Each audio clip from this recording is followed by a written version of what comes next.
The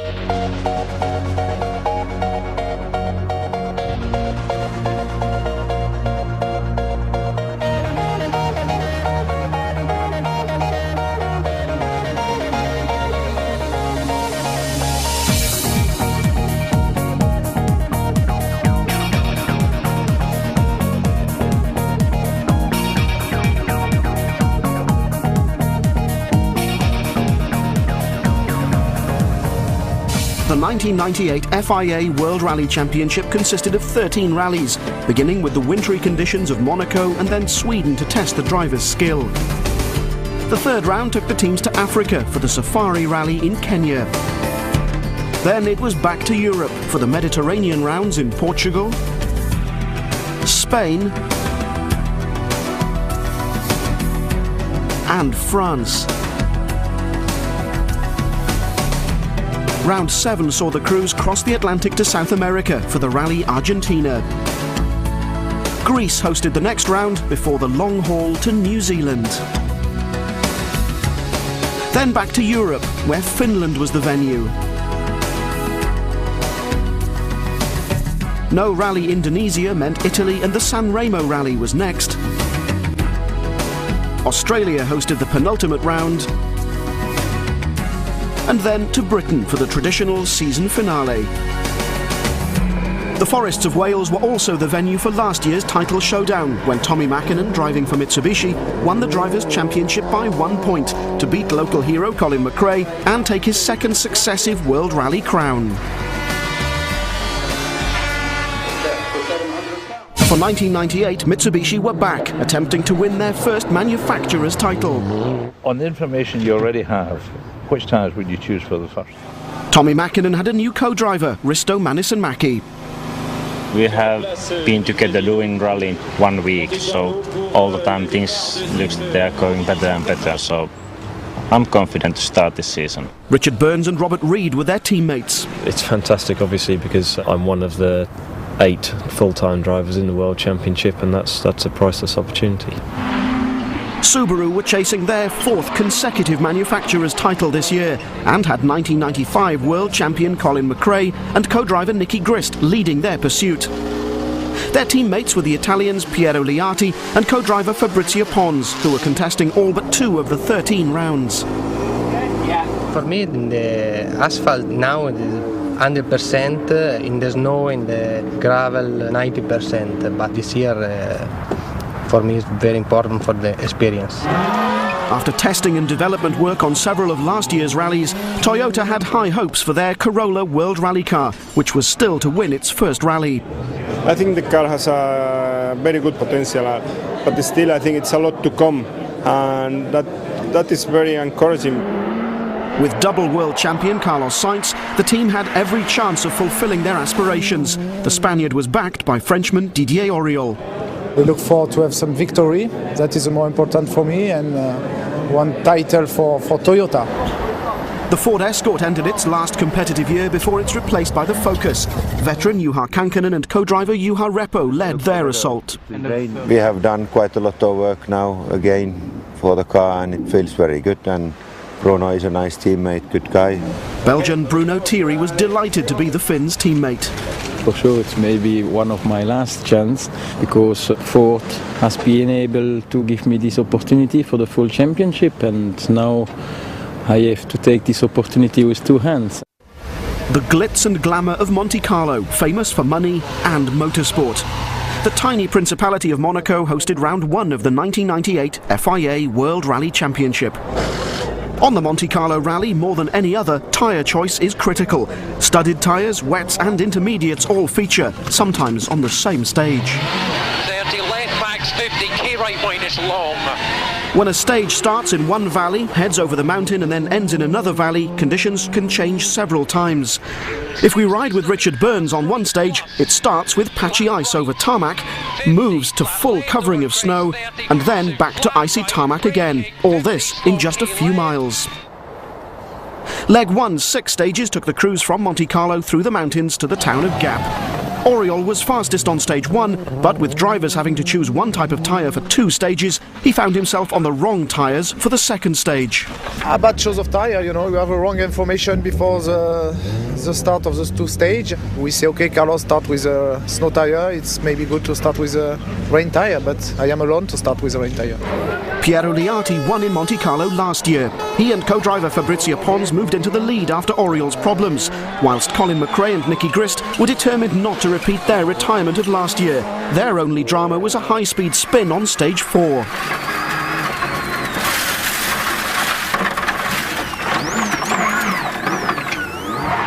Tommy Mäkinen, driving the Mitsubishi, was suffering from a heavy cold and started the leg cautiously, while teammate Richard Burns, contesting every round this year, was 1 place ahead in 4th after stage 2. Carlos Sainz is back with Toyota, and he set the fastest time on stage 2 to move into 2nd place. Para derecha pone más ojos sucia, poco hielo, se tira poco atrás. Para izquierda acá posible cuarto, izquierda poco limpia. Para derecha mi ojo se cierra, hielo. Juha Kankinen led Ford's assault on the championship this year, but had a frustrating start to the season, suffering a small problem on the first stage. Right and fast left, sumppuun. Oi vittu, se oli jäässä.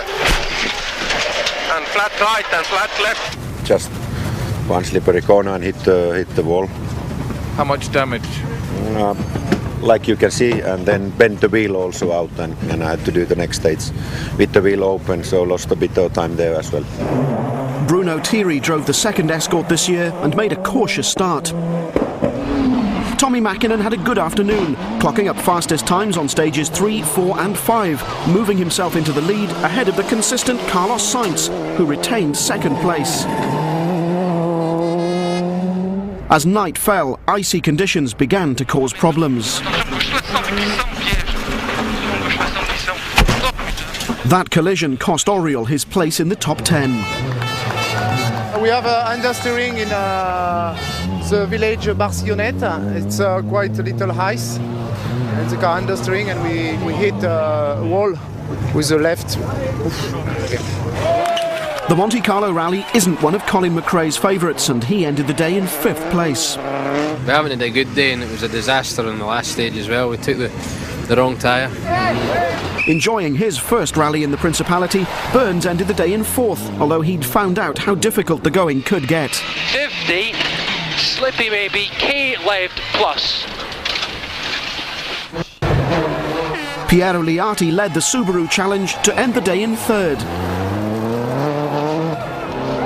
Carlos Sainz marked his return to Toyota with a strong 2nd place, although he too experienced problems on the final stage. Frenando, hielo, izquierda calenta, se abre. Ay, ay, ay, ay, ay, ay, dale, dale. Well, it's a pity the time we lost, but in any case, I think Tommy was driving faster. You think you can catch him tomorrow? I think it's going to be very difficult. Mäkinen threw caution to the wind on that final stage, ending the day over a minute ahead. I took quite big risk before the stage.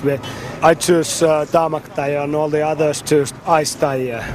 Day 2 and 7 icy stages would take the cars back to Monte Carlo over the mountains. Leader Tommy Mäkinen would soon find out just how treacherous the conditions were. Oikeari plus 3, helppo vasen 2.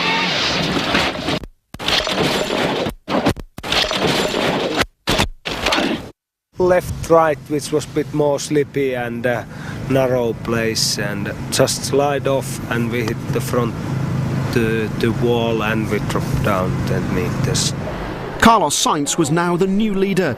An inspired tyre choice on that first stage saw the Spaniard and his co-driver Luis Moya take around 6 seconds per kilometre off Burns, Liati and McRae. Although on stage 8, Sisteron, he did have one slight problem.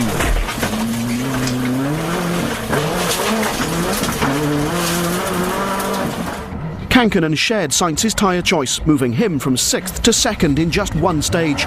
On Sisteron, he set the fastest time to close the gap on Carlos. Sisteron played a key role in Piero Liati's victory in 1997, but this year it was very different.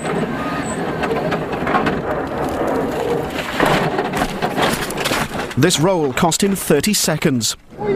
Teammate McRae also paid the price for running wider tyres.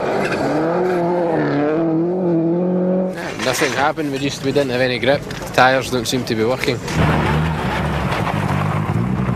Well, it was difficult tyre choice. I think we took it correctly, and it was full snow, and everything worked okay for us. And Tommy went off the road, but again, it's still anything can happen in this valley.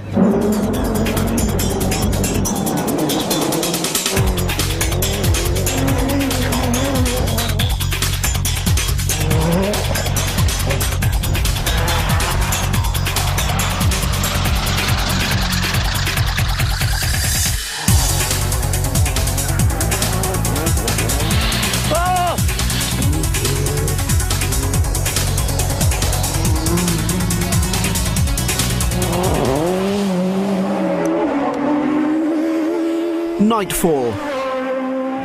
Bruno Thierry would finish the day in 6th place. After his earlier accident, Liati was happy to end the day in 5th place, whilst his teammate Colin McRae finished leg 2 in 4th. Burns and Robert Reid were 3rd, delighted to be ahead of such experienced company. Slight right and slight left, 70, slow flat right in, 50 braking, easy left plus 50, medium left, long. The Ford Escort of Juha Kankkunen and Juha Repo returned to Monaco in 2nd place, but the Toyota Corolla of Carlos Sainz still led. We have been working very hard, and I hope we can be a bit lucky tomorrow.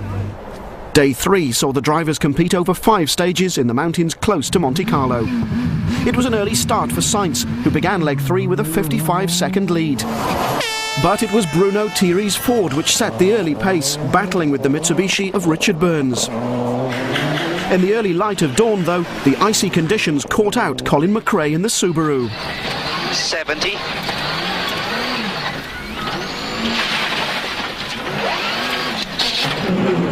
Joining in this little battle was Piero Liati, but he finished 4th after teammate McRae beat him over the last 2 stages. The big battle was for 3rd, and it was with my own teammate Piero. Obviously Richard was quite close as well, and Bruno, but I knew it was going to be Piero or me that was going to take 3rd place. 55 seconds was a lot to make up, but that didn't stop Kankkunen trying. Fast left and keep right over 70 to long K left and bad right, tightens hard. But it wasn't enough. Sainz could afford to cruise the last pair of stages. This he did, giving Toyota its first victory in the new car. I'm very happy because coming back to the team and winning again, it's very nice way. But the important thing is not how we start, how we finish. The first champagne of the year for Sainz and Moya. Confirmation of the first result of the 1998 season. Victory going to Sainz and Toyota, with Kankkunen, McRae, Liati, Burns and Thierry completing the top 6. With 10 points for first place, Carlos Sainz had a 4-point lead over Kankkunen going into the next round, while Toyota took an early lead in the Manufacturers Series, with Ford and Subaru joint 2nd. The scenery gives away the location of round 2, the International Swedish Rally. Leg 1's 8 stages looped around to the north of the host city, Karlstad. Toyota nominated local hero Thomas Rodstrom to score manufacturers' points for this event. The Swede's day started well, and he led the rally after the first 2 stages. Well, no mistakes, and try to keep the car in the line, and it feels very easy because the handling is fantastic. Richard Burns was tackling the rally for the first time and made a good start, but was a little too confident on stage 2. Fast right plus long.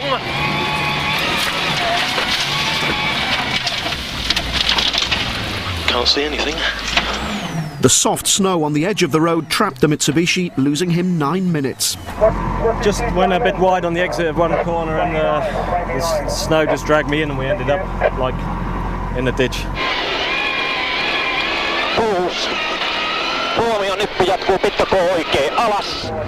Burns' teammate Tommy Mäkinen passed the stranded Charisma on his way to 2nd after the first 2 stages. The Finn needed to do as well as possible on the event after failing to finish in Monte Carlo. Carlos Sainz's rally got off to a good start, quickest on the first stage and maintaining a top 3 position after the second. Oriol had a frustrating first day when electrical problems cost him 20 seconds. We have a big snow coming inside the car behind the dashboard, and okay, we have need to stop and try to find what happened, because if we continue like that, maybe the car can burn. Sweden's one of Colin McRae's favourite events, and although confident, he couldn't keep pace with the leaders, struggling for grip in 5th place. 30, slow 4 left, tightens maybe, and 4 right, minus opens. 100, 6 left over crest. It's going to be very hard. We drove 100% in the last stage, and Carlos still took quite a bit of time from us. Last year's winner, Kenneth Eriksson, was on his last event for the Subaru team, but he too was struggling. Surprise of the day, Marcus Gronholm took the old Toyota Celica to 4th place. Ford's Juha Kankkunen made a steady start in the Escort, while his teammate Thierry had problems when exhaust fumes leaked into his car. Italian Liati was another struggling in the Subaru. The tyres used in Sweden are unique. It's amazing, the grip. You have to get a little bit confidence, because you have so much grip. In the beginning I'm braking too early, but it's like gravel with gravel tires, even more sometimes. Obviously we're using very special tyres, and the grip we have here is probably more than we have in a lot of gravel stages elsewhere in the world. The fans were out in force to support the local drivers, but Carlos Sainz had other ideas and pushed the Scandinavians, ending the leg in 3rd place. Tommi Mäkinen fought a close battle with the leader all day to finish just 24 seconds behind. It was a good day, no problems whatsoever. Thomas did very good work, and it's going to be very difficult to beat him. But the leader at the end of the day was Thomas Rådström, fastest on 6 of the 8 stages. Press the easy left. Press 40. Press the fast right.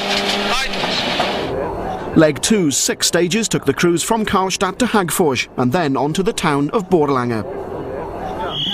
Rådström, leading after day 1, would now be the road sweeper.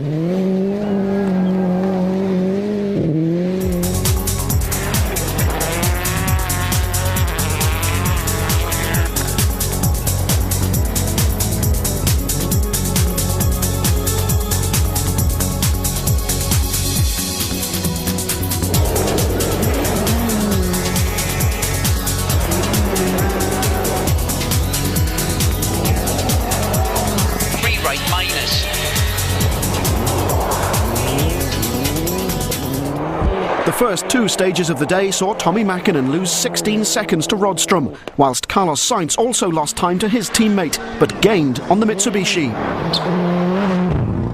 I'm very impressed about the Toyota speed at the moment. It seems to be very, very difficult. But Mäkinen wasn't the only one finding things difficult. The Jutbo stage had a few surprises in store.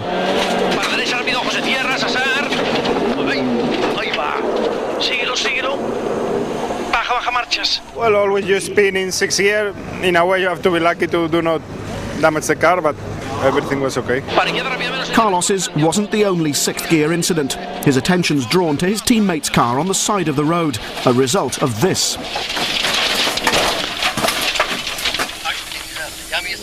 Not only had the radiator been badly damaged, but the pins which secured what was left of the bonnet had also been broken. 30, fast left, opens and tightens, minus. The Swede had no choice but to retire. I turned in a little bit too early and had to adjust it to the other side, and then I saw I'm too late now and I have a possibility to go straight on another road, and I do that, but it was a snowbank and I was flying over that one, and the radiator and the front bumper was damaged. Another casualty on that stage was Colin McRae, his Subaru grinding to a halt with electrical failure. Well, we know that it was an electrical problem, but we still don't know why. It's a bit of mystery. Obviously very disappointed. It looked as though it was possible to even be second tonight. With McRae out, teammate Eriksson benefited from the others' misfortunes to move up to 4th. Carlos Sainz went one better, finishing the day in 3rd.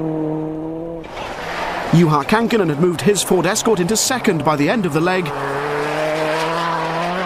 But it was Tommi Mäkinen, fastest on 3 of the day's stages, who returned to Borlänge in 1st place. this year I found some extra effort for this stage, and I'm very happy for that. Early morning on day 3, and the drivers faced 5 stages, taking them from Borlänge back to Karlstad.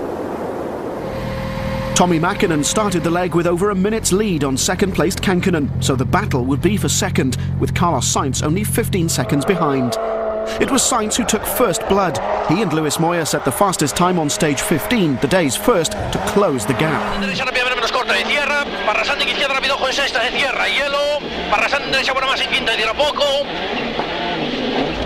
Kankkunen drove consistently, but lost 10 seconds to Sainz after hitting a snowbank. With 2 stages left, less than 2 seconds separated them. Long easy left. 70. 1.5 seconds now between you and second place. Can you do it? We'll see. Everything can happen. Still is very open, and we will try our best. Just try to stay on the road and try to go as fast as I can. After suffering a repeat of their electrical problems on day 1, Oriol and Denis Giraudet dropped a place to finish the rally in 6th. Marcus Gronholm was the beneficiary, taking his Toyota Celica to 5th place.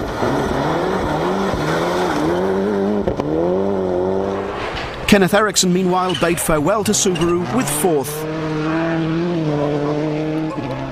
Juha Kankkunen was second fastest on the last 2 stages. Unfortunately for him, it was Carlos Sainz who was fastest on both, relegating the Finn to 3rd place. I think I'm a little bit tired now of second position here in Sweden. Again, it's a very good result for me, but I hope soon we can go one step forward. The battle for second place, however, hadn't troubled Tommi Mäkinen. He cruised to victory by over 50 seconds and had the honour of taking Finland's 100th World Rally victory. Oikea täys yli 120. No niin! Siinä. Yes. Okay. Hyvä. Okay. This rally seems to be very good for Scandinavian drivers, and our car has been always very good for this kind of condition. The first champagne of 1998 for Mäkinen and Manison-Mäki. 51.6 seconds was Mäkinen's winning margin from Sainz, Kankkunen, Eriksson, Gronholm and Oriol.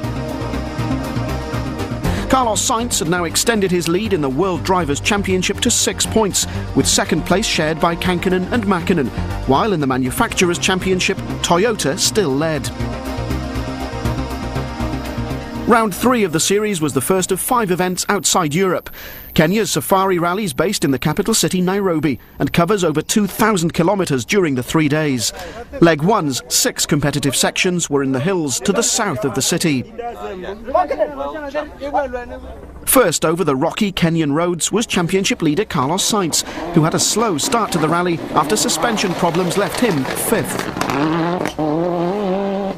The early leader was Tommi Mäkinen, who won the event in 1996, but he also suffered early problems. Ylös. 100. Vasen täys kivi ja huomioon. I don't understand. Last year we had exactly the same problem with the brakes on the first section, and I don't understand why it can't be the same problem again. His teammate Richard Burns had a good start to the Safari Rally, setting the fastest time on the opening stage. Last year's winner Colin McRae needed to repeat that victory, but he was in for a shock on stage 2. Nigel, we have a puncture. We're going to stop and change. 6 right minus over crest and 6 left tightens the minus. Rock inside. Both rear tyres had lost their tread, something which hadn't happened during testing. We had a bit too much camber in the car and overheated the inside of the tyre and the tread starts to come off, so we had 2 punctures. Teammate Piero Liati's day started no better when he suffered a broken shock absorber which cost him 10 minutes. Ari would like pass, please, 200 metres behind. 100. Okay.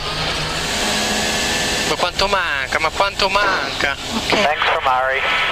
Ford used a replacement driver, veteran Finn Ari Vatanen stepping in for Bruno Thierry. Telephone rang, I heard Bruno Thierry's injured, and in the meantime I stand in for him, and of course for me Africa's like my second home, so every second here, has been a pure pleasure. Team leader Juha Kankkunen made a steady start in 6th place, 1 behind Vatanen. Didier Oriol had to work hard to finish the day in 7th, after this breakdown cost him 5 minutes. Di là passiamo. Didier stopped in the drift. Oil can jump behind on the the connection of the battery, and the car stopped. His problems weren't over though. A lack of concentration on the final stage of the day cost another 40 seconds. Carlos Sainz was in fourth place, struggling with stiff power steering for much of the day. After his earlier problems, Colin McRae was now third, thanks to a string of fastest times over the last 4 sections. 100. Straight crest. Into 6 left, 100. Crest and K right and 3 left over jump. Richard Burns had a terrific day, finishing in second place over a minute ahead of McRae. But it was Tommi Mäkinen and co-driver Risto Männis-Mäki who led at the end of the first leg with a 36-second advantage over their teammates and nearly 2 minutes on McRae. Are you happy to be leading tonight? It's all right. It could be easily 2 minutes more, but we are where we are. Day 2's 5 sections took the cars to the north of Nairobi and down into the searing heat of the Great Rift Valley. Overnight leader Tommi Mäkinen set the early pace, posting the fastest times on the first 2 sections of the day and suffering no dramas.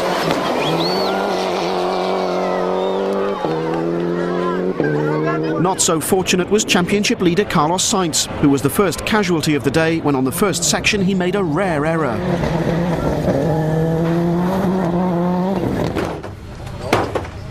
Well, we obviously have quite a big roll, fast. It was quite dusty at the beginning of the stage and missed one left bend in 5th gear. So. Richard Burns was another to run into problems early on leg 2. A slipping clutch delayed the Englishman throughout the day, frustrating his attempts to hold off McRae, who was now up to 2nd place. But there were problems ahead for the Scotsman, and he had to nurse the Subaru back to the service area. Colin, they need to know the water temperature isn't a problem until it gets to 125 or 130, over.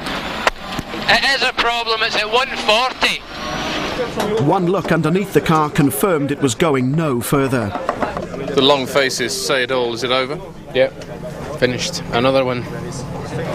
Colin's second retirement in a row was a bitter blow for the Subaru team, but worse was to follow. Liati set the fastest time on stage 9, but on 10 he suffered a terminal problem. Destra 850. Si sta spegnendo? Sta spegnendo, sì. Engine failure also ended his rally. I think it's broken the engine, then it's not possible to finish the stage.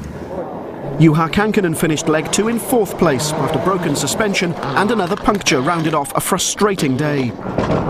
Kankkunen's problems and McRae's retirement meant that Didier Auriol was now up to 3rd in the Toyota, while one of the surprises of the rally was Ari Vatanen.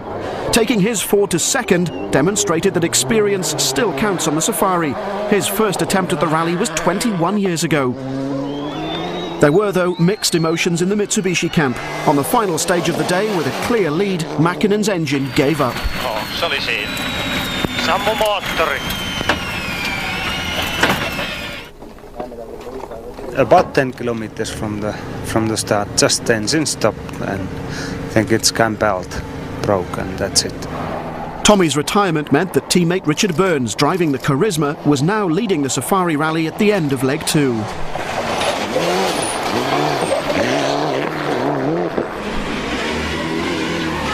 I don't know what times the Fords have done in the last section, but they were about 6 minutes behind. That was good enough for Colin last year to stay in front of me on the last day, so I can only hope we have no problems. The third leg was virtually identical to the first. 4 bush sections with a final visit to Ngong Racecourse to finish off. Richard Burns set off into the Kenyan dawn, starting his day well by posting the fastest time on the first section.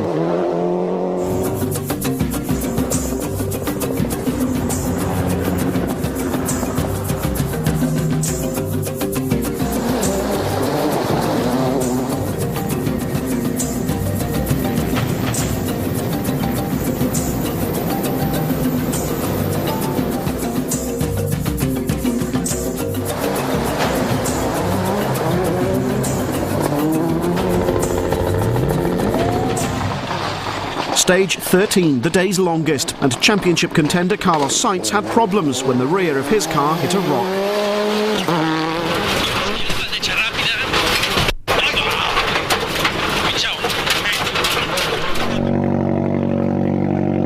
Well, we have a broken rear shock absorber. Then we lost the suspension. Then we lost all the brake discs. We have to take the tire out to try to continue in 3 wheels, but everything is destroyed now. Sainz's retirement meant the Volkswagen Golf of Raimund Baumschlager would finish 6th overall and 2nd in Formula 2 to the Seat of Harry Rovanperä, which finished 5th. Didier Auriol and Denis Giraudet suffered from punctures on stage 13, and after changing one, another was to slow them further, costing a podium finish. The pair eventually finished 4th. As widely predicted, Ford issued team orders, and Ari Vatanen incurred a 6-minute road penalty to drop from 2nd to 3rd. That allowed team leaders Juha Kankkunen and Juha Repo to finish 2nd and claim another 2 points. Since the moment telephone rang and Malcolm asked, Ari, can you do safari? Till this moment, till tonight, it couldn't have been better. This is a dream. Despite an oil pressure scare, Richard Burns then held on to win, even setting the fastest time on the final section, taking a long overdue first victory on a round of the World Rally Championship, to his delight. Well done. Thanks. Thank you, Basti. Good. Well done, thank you, Andrew. Not just all day today was horrible. I've been driving really carefully, but it doesn't matter now. It's a great feeling. It's absolutely fantastic feeling. The relief on Richard's face was clear. This was a moment he'll always remember. Nearly 9.5 minutes the winning margin, with Kankkunen scoring his 3rd podium finish in as many events and 2 Formula 2 cars in the top 6. After 3 rounds, Sainz and Kankkunen shared the lead in the Drivers' Series, while Burns was 3rd ahead of Mäkinen. Mitsubishi now had a 1-point lead over Ford in the Manufacturers' Championship.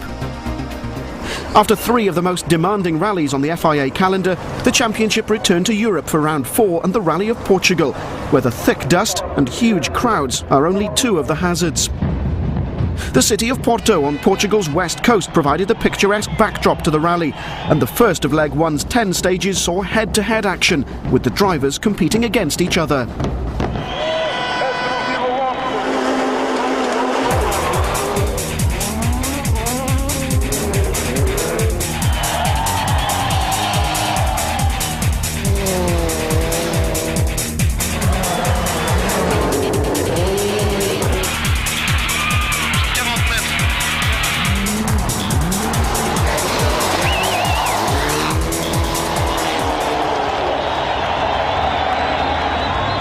The remainder of Leg 1 took the cars from Matosinhos and the outskirts of Porto east to Viseu.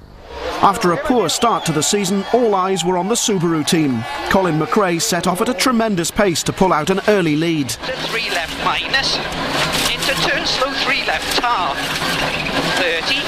30. Incredible lead you've pulled out in 4 stages. How did you do it? Driving quicker than everyone else. Despite podium finishes on all 3 rounds, Ford was still looking for their first victory of the year.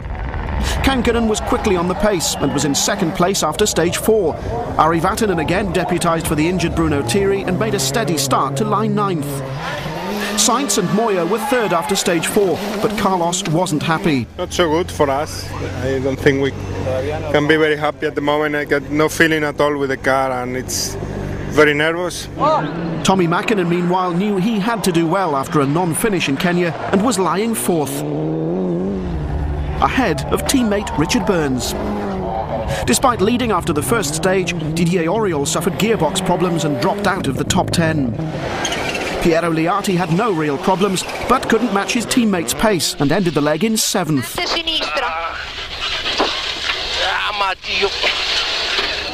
As usual, the spectators were out in force for the Portuguese rally. Freddie Loix was running a privateer Toyota for the first time, and a good day helped him to 5th place. Tommy Mäkinen had a steady day to bring his Mitsubishi home 4th. Sainz struggled with suspension and transmission problems, but recovered to end leg 1 in 3rd. Kankkunen was still 2nd after setting the fastest time on stage 8. Opens to flat right. 100. Fastest on 6 of the 10 stages, McRae's lead was comfortable, but there was concern about the Subaru's engine. Now, the engineers seem to be looking closely at the engine tonight. Is there a problem? There is certainly something wrong. It's not 100%. We'll find out more when they finish this service. Leg 2 began just before dawn and saw the drivers tackling 10 special stages from Viseu back to Matosinos. Mäkinen's day began well. He set the fastest time on the first stage, but the second was the Finn's last.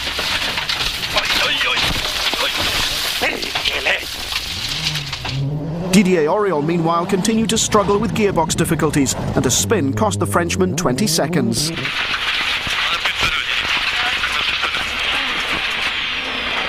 gearbox is damaged again, and we're just sort of deciding whether to continue. We'll have a look and see if it'll stay in some gears now. If it will, he'll continue. If it won't, that's it for him. But Didier and Denis finally called it a day on stage 16. Despite McRae's concern about the Subaru, the Scot set the fastest time on the day's second stage. Crest 50. Left over crest, keep out, and 3 left minus opens. Have to go. No 3Ks. Into 6 left over crest. What is it? Puncture. That puncture cost Colin time, but he still retained his lead. We had a puncture and the EMI didn't work for some reason, so we lost 30 seconds. Second overnight, Kankkunen pushed hard in the morning, but the Ford ran into trouble at service. We will see if the car is still okay, because we have a little problem there in the diff now. Those difficulties dropped him to 7th. After this last Argonil stage, there's a lot of oil on the sump guard. What's basically happened is that the pinion bearing on the front differential has collapsed, which means that if you continue, eventually the diff will cease. So we've decided to take all the shafts off and convert it to two-wheel drive. Carlos Sainz finished the leg in 3rd place after a hard-fought battle with Mitsubishi's Richard Burns, although he also suffered problems during the day. Para uno, derecha la pierna menos se cierra después rasante. Para uno, izquierda buena más se cierra. Me quiero morir. Izquierda buena más se cierra, para rasante, derecha buena más. Carlos and the team had expected more. I have a problem in the last stage with the brake pipe, and the car was turning when braking only one wheel in the front when I was braking, so it was very difficult. Burns, though, lost the battle with Sainz and finished the leg in 4th place. The jump 100, 90 left plus. But the sensation of the day was the Toyota Team Belgium car of Freddie Loix, who was fastest on the last 4 stages to move up to 2nd place, only 11 seconds behind Colin McRae, who'd led all day in the Subaru.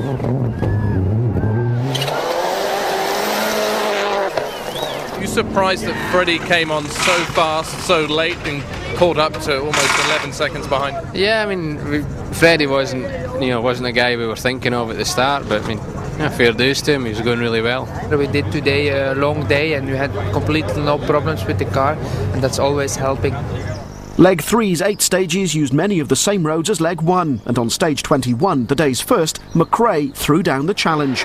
He was 2nd fastest and extended his lead over Loix by another 2.5 seconds. But the Belgian hit back, setting the fastest time on stage 24. Fabrizia Pons, Liati's co-driver, had lost her voice, but with the help of the Subaru doctor, she was back on song, helping Piero to 6th, while Ari Vatanen would finish 5th, Ford more than happy with their stand-in driver. Richard Burns, in the sole remaining Mitsubishi, was unable to catch the leading trio, and he finished the rally in 4th place. After his impressive drive, Freddie Loix finished 3rd, following gearbox problems. But the battle for 1st had now become a two-way fight between McRae and Sainz. Carlos, incredible times on those last 3 stages. Where did you pull it from? Well, we were trying. I said before that I was going to try until the last stage, and that's what I'm doing. 11 kilometers, 7 seconds. Colin McRae is not so easy to take it. Can you hold him off? At the moment it doesn't look like it, because it is a very similar surface to what we've been on, and there's nothing we can do.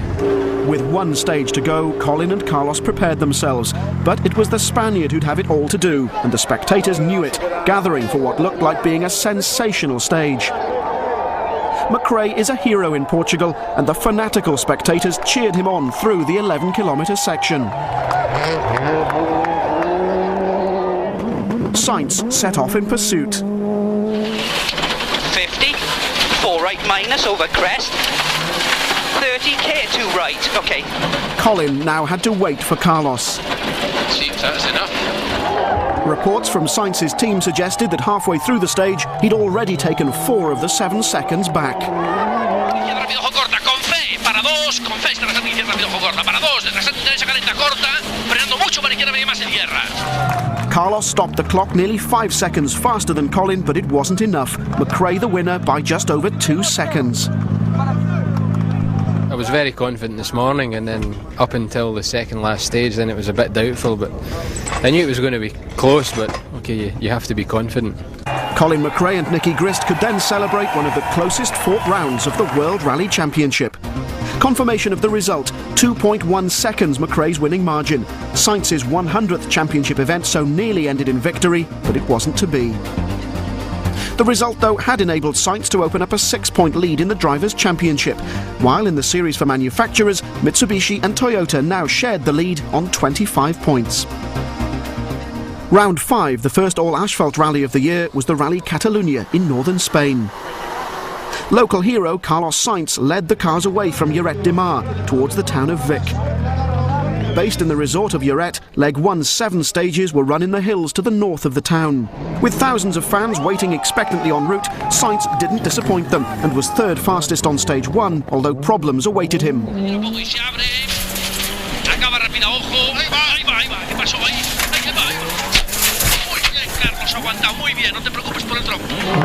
Loix had been nominated for Toyota's manufacturer points, but a slow start left him in 7th. Also struggling was Juha Kankkunen, back in 14th. After missing the last 2 rounds, Bruno Thierry made his comeback in style, setting the fastest time on stage 1. Enfilade à fond et 3.30 plus, long 3.30.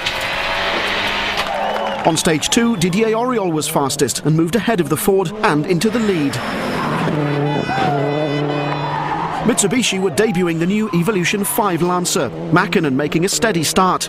Teammate Burns started well and was into the top 3. We've made a lot of small improvements to the car all round. It's now the equivalent width to the World Rally cars, so on tarmac at least we should have a fair benefit, I think. Colin McRae could only manage 15th fastest on stage 1 and would spend much of the day struggling outside the top 10. And 2 left plus opens. Into 6 left, into 4 right plus line. Colin, you seem to lose a bit of time on those first stages. Why? A bit's an understatement, a hell of a lot. There's just absolutely no grip from the tyre. Lee Arty also had a miserable morning, problems costing him over a minute. We had no turbo pressure due to a pipe that went... Can they fix it? Of course, yes, but it's a little bit too late already. I mean, I think we are 50s or 60s or something like this now. The dry asphalt meant the Formula 2 cars could compete directly with the World Rally cars, and after stage 4, Peugeot Gilles Panizzi would be second, just 9 seconds behind Auriol.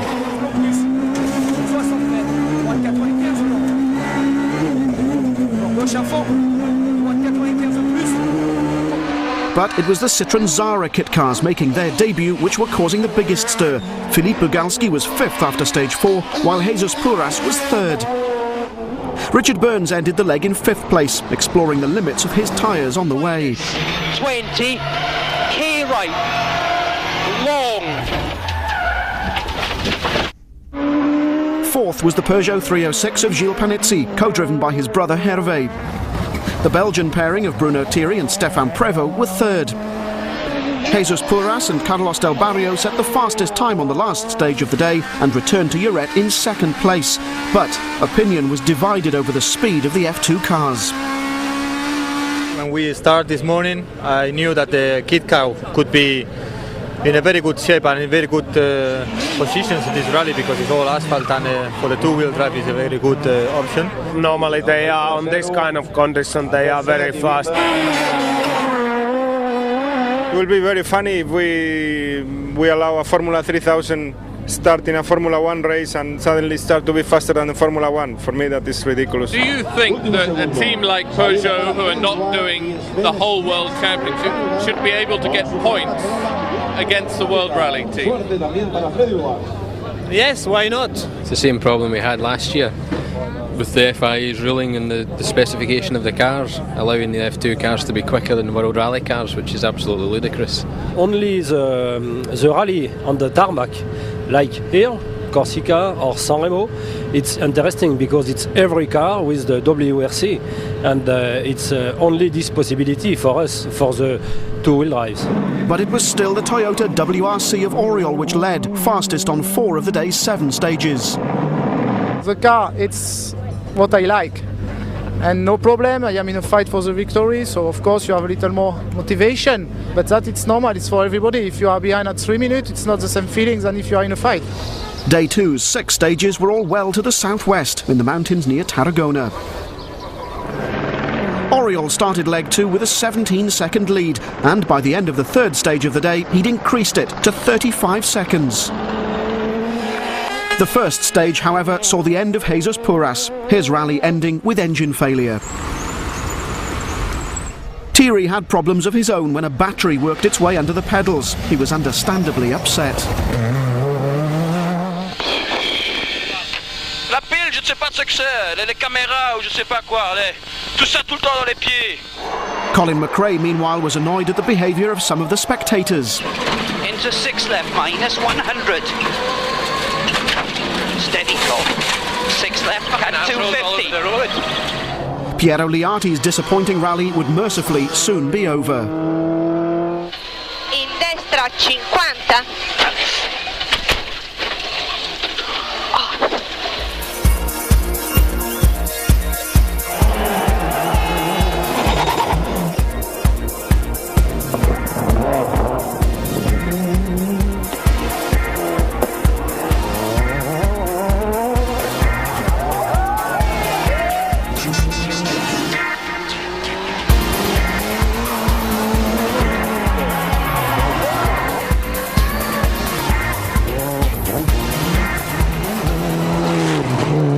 Mäkinen finished the leg in 4th place, while Carlos Sainz was 3rd, less than a second ahead.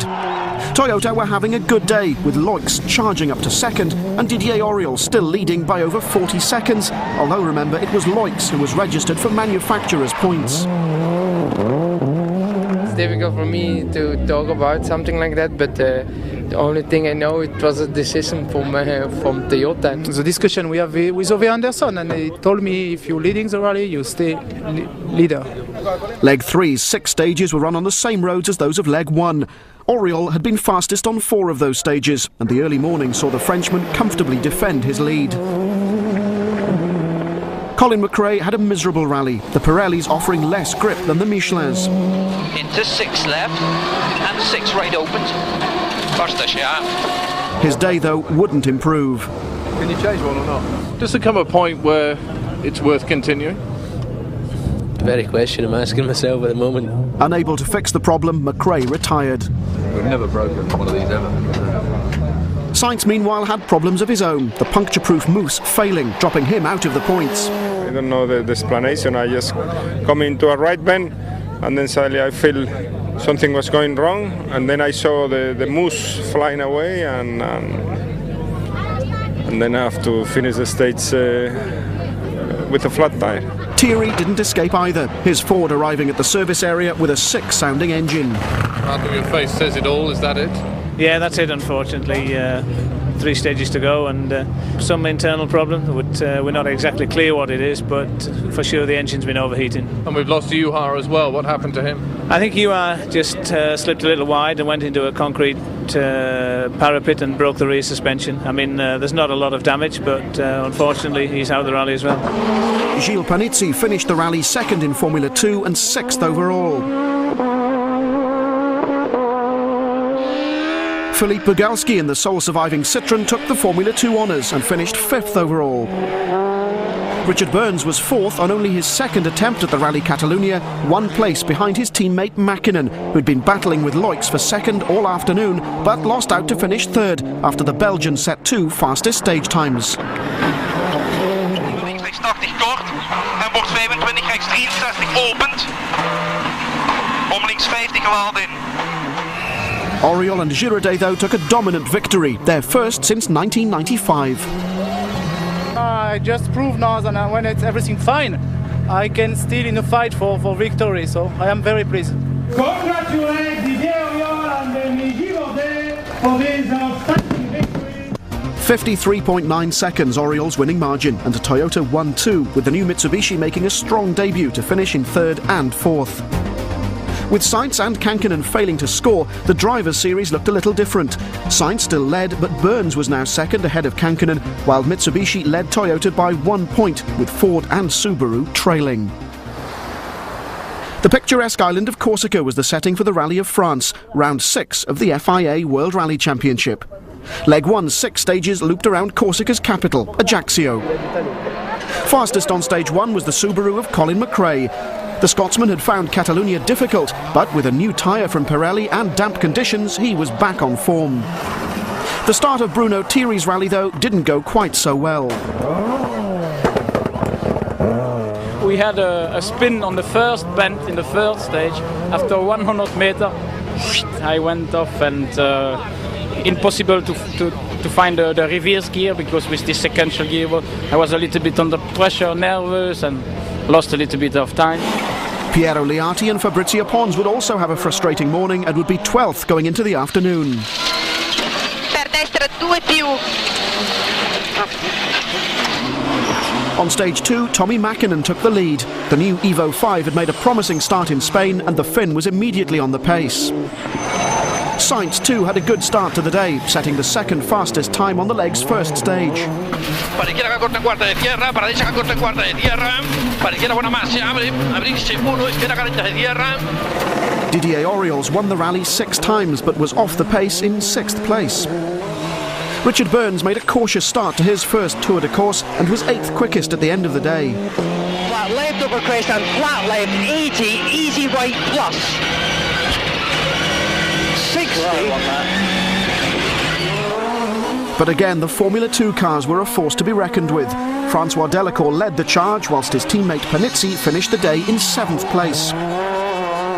After Catalunya, the Citroens had been expected to shine, but they struggled in the day's changeable conditions.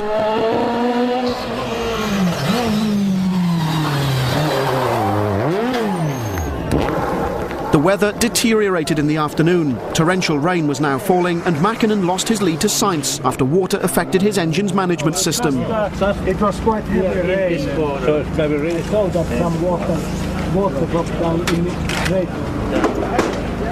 The result was an early bath for the Finn, but the conditions were still bad for the spectators and the drivers.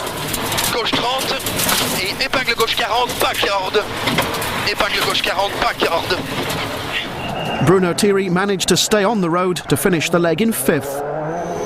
Carlos Sainz was quickest on stage 3 to end the day in 4th. Piero Liati had been fastest on all of the last 3 of the day's stages and had leapt into 3rd place, while a sensational run in the wet by Formula 2 driver Francois Delacour placed him 2nd overall. I've done also so many tests on the wet condition, and the car seems so easy, and I love to drive the car on the wet condition.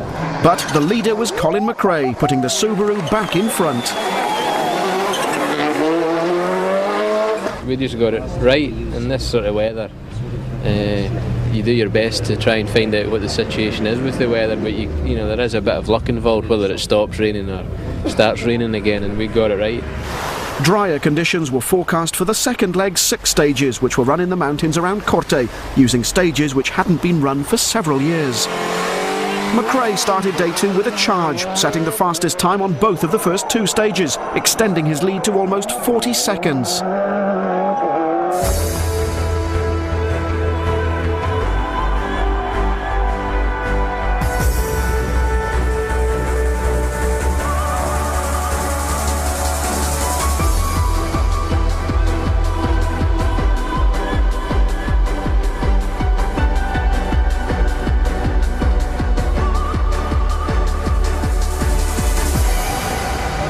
Carlos Sainz started the day well, but the Spaniard was forced to stop between stages 6 and 7 with a persistent misfire. From the throttle body, yes, I have the... Can I put back this plug connection? A solution was found and the car charged into service. There was a small failure on one of the, I think, the turbo fresh air systems, and it just meant that in the road position he had a misfire. As you can hear, it's gone now. It was just a valve had broken. The worry was that he would have gone into a regroup and not been able to restart. Restart he did, and the Toyota was second fastest on the next stage, moving into third place. 60. Fast left, minus. Richard Burns had damaged the suspension in that incident, and although it hadn't cost him much time, he'd now have to tackle the longest stage of the rally before he reached his service crew. The puncture was easily fixed, but the other damage needed advice over the radio. Yes, Richard Bernard. The bottom arm is bent and it's been flexing and it's nearly snapped. Kankanen's Escort caught the Mitsubishi on that stage. Half a kilometre from the end of the stage, the bottom arm just snapped, and that was 50 kilometres away from here, so we had no chance. We tried to strap it so the wheel wouldn't move around, but it was impossible. Burns' rally was over. Juha Kankanen was also struggling. Why haven't you been able to really get to grips with this rally, and possibly even Catalonia as well, which was also tarmac? No, just maybe getting too old and not so good on tarmac. Delacour was good on tarmac and finished the day fourth, despite the conditions being tough for the Peugeot. Today it was very, very difficult for two-wheel drive. We had some wet condition, and sometimes we were on slick, sometimes we were on intermediate tire on the dry condition. Then I think it's our position is normal. Liati posted the fastest time on the day's last stage to finish third, whilst Sainz posted two fastest stage times to finish second. Colin is quite well ahead. Liati very close to me. We have to see tomorrow what are the conditions, how everything goes. Everything possible. Anything may be possible, but Colin McRae had been quick all day and ended the leg with a lead of over 47 seconds. 33 left plus light narrows into long 6 right minus and 3 right. After 2 miserable days, the sun came out and dry asphalt was the order of the day. Leg 3 was an exact repeat of leg 1, taking the crews into the mountains around Propriano. The day's first stage saw the retirement of Philippe Bugalski, the Frenchman forced to park the Citroën Zara with suspension damage. Problems were also in store for Sainz on stage 15. Cesar, per izquierda que en cuarta, Cesar mucho, per derecha bona más corta, abrirse 1, derecha bona más ojos de tierra. The puncture cost him any hopes he had of a podium finish. Well, we took the risk to go without the ATS and we got the puncture, that's all. What benefit could there have been running without the Moose? Always it's a little bit faster. On stage 14, Carlos's teammates suffered from a lack of turbo boost. We lose suddenly the power. In the road section we find the problem, and there are some, I don't know how you call, for Titan, and it's gone, it's broken. Clips, yeah. Clips, it's broken. So the hair pass away and no power. Didier, though, recovered to finish the rally in 6th place. Thierry was fastest on 3 of the first 4 stages and looked to be heading for the podium until... Droite 25 plus, gauche 30 plus plus, bref. Pour gauche 30 plus, long droite 30. Ok, vas-y, première. Vas-y, fonce, il y a rien. Gauche 30 plus, long droite 30, allez, long droite.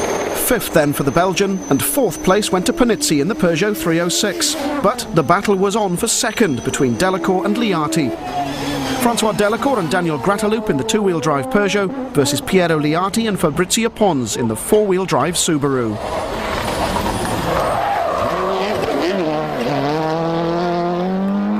Francois, Piero says he can't go any faster. Can you? No, I can't, but maybe it's possible to catch him. Liati and Pons set off on the final stage with an 8-second advantage, but could only set the 5th fastest time. In sinistra 2, interdestra 2 lunga piedi. It wasn't enough. Delacour set the 2nd quickest time for the stage and took 2nd place on the rally at the very last moment. Colin McRae knew he only had to keep the Subaru on the road to take the victory. 30 left over crest, okay. Well done, chap. Cheers, mate. spot on. McRae arrived at the final service area to the applause of his mechanics. After Spain we weren't so confident as we would normally have been, but yeah, I was fairly confident. The testing was very good and the car felt good. This was the second successive win in Corsica for McRae and Nicky Grist. Their winning margin was 27.2 seconds, with Delacour, Liati, Panizzi, Thierry and Oriol rounding off the point scorers. The win moved McRae into the lead of the Drivers' Championship, with Sainz in second and Burns in third, while in the series for manufacturers, Subaru leapt to the top with a 3-point lead over Mitsubishi and Toyota. Round 7, Rally Argentina began with a unique spectacle, a super special stage featuring 3 cars together.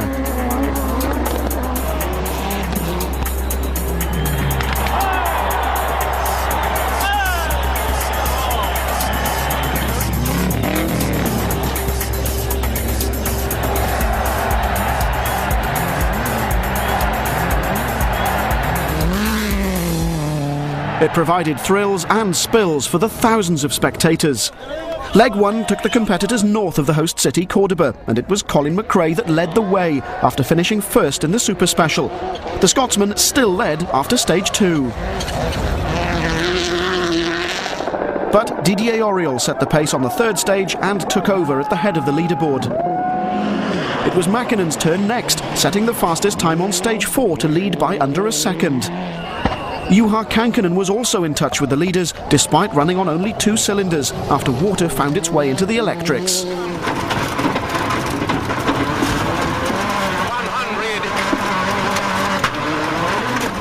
Sainz was 5th after leg 1 on the 100th World Championship event for his co-driver Luis Moya. Para izquierda rápida más, para derecha rápida menos se cierra poco, 3. Con fe, derecha rápida menos poco, tarde se cierra y se cierra más, ras.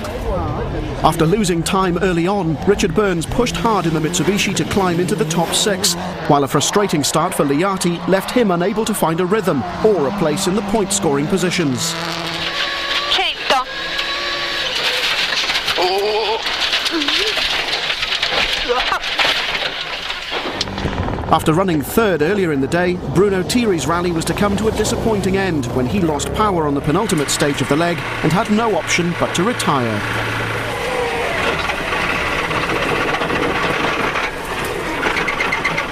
Finito.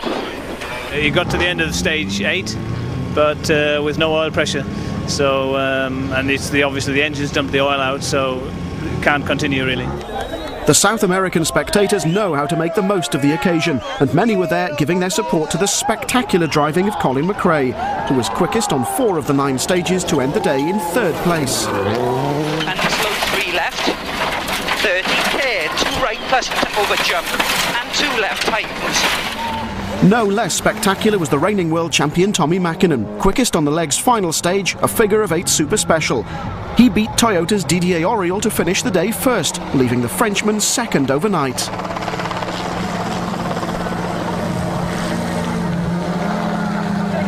The stages tomorrow, do they suit you or do they suit Colin and Didier more? Difficult to say. At least tomorrow's stages I like very much. Mist hung over the mountaintops as leg 2's 8 stages began. All were to the west of Cordoba, and the cars had to complete 138 kilometres on tough gravel roads. Despite being 3rd quickest on the first 2 stages, Auriol had slipped to 3rd when his engine gave up.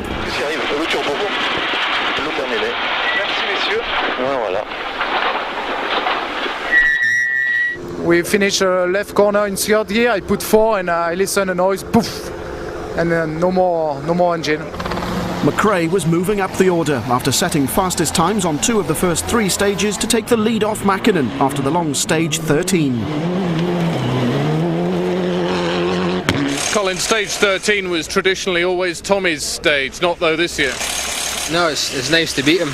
No, he did very well.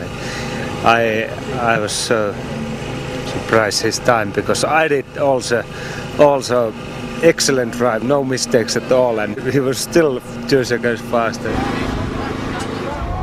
On stages on which Mäkinen usually excelled, the Mitsubishi man was showing signs the pressure was getting to him, one moment costing him valuable seconds. Cox. Mäkinen was lucky to escape unscathed, unlike McRae on stage 15. And left and 3 left over crest. Listen to me, Colin. 3 left tightens long. And 6. What's that? Big rock in the road. And 2 right plus opens. What have we done? Broken a shocker. But the Impreza still had 2 stages to do before reaching service. The wheel then? Oh, well, the other. Yeah, it's caught in the wheel arch. Just over a crest and a big rock in the road. We had there was nothing to do. I mean, you couldn't avoid it, just went straight over it and it's bent to bottom arm. They couldn't remove the wheel, but had an amazing plan. Drive on the damaged suspension until the tyre blew up. It worked. Listen, this car, we can't put the spare wheel on because the link is bent that bad. We can't straighten it. Before they could change the wheel, they needed to straighten the track control arm, and the experts they consulted recommended that they use their initiative. Not completely, but...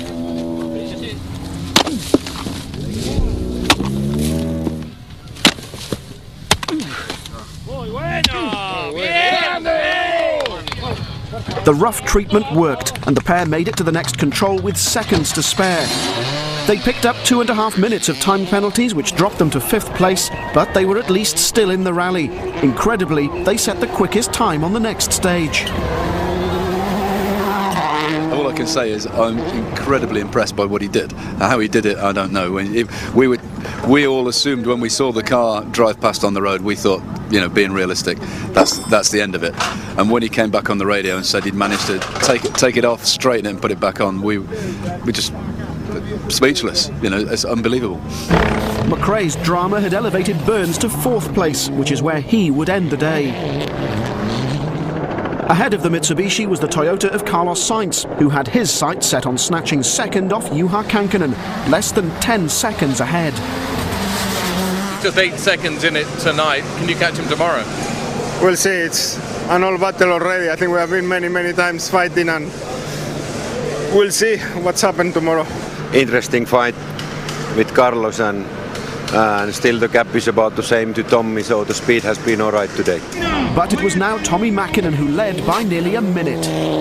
Of course they are fighting hard together, and it means that still I need to go flat out, that I can follow what they are doing. Leg 3's 6 stages lay to the south of Cordoba.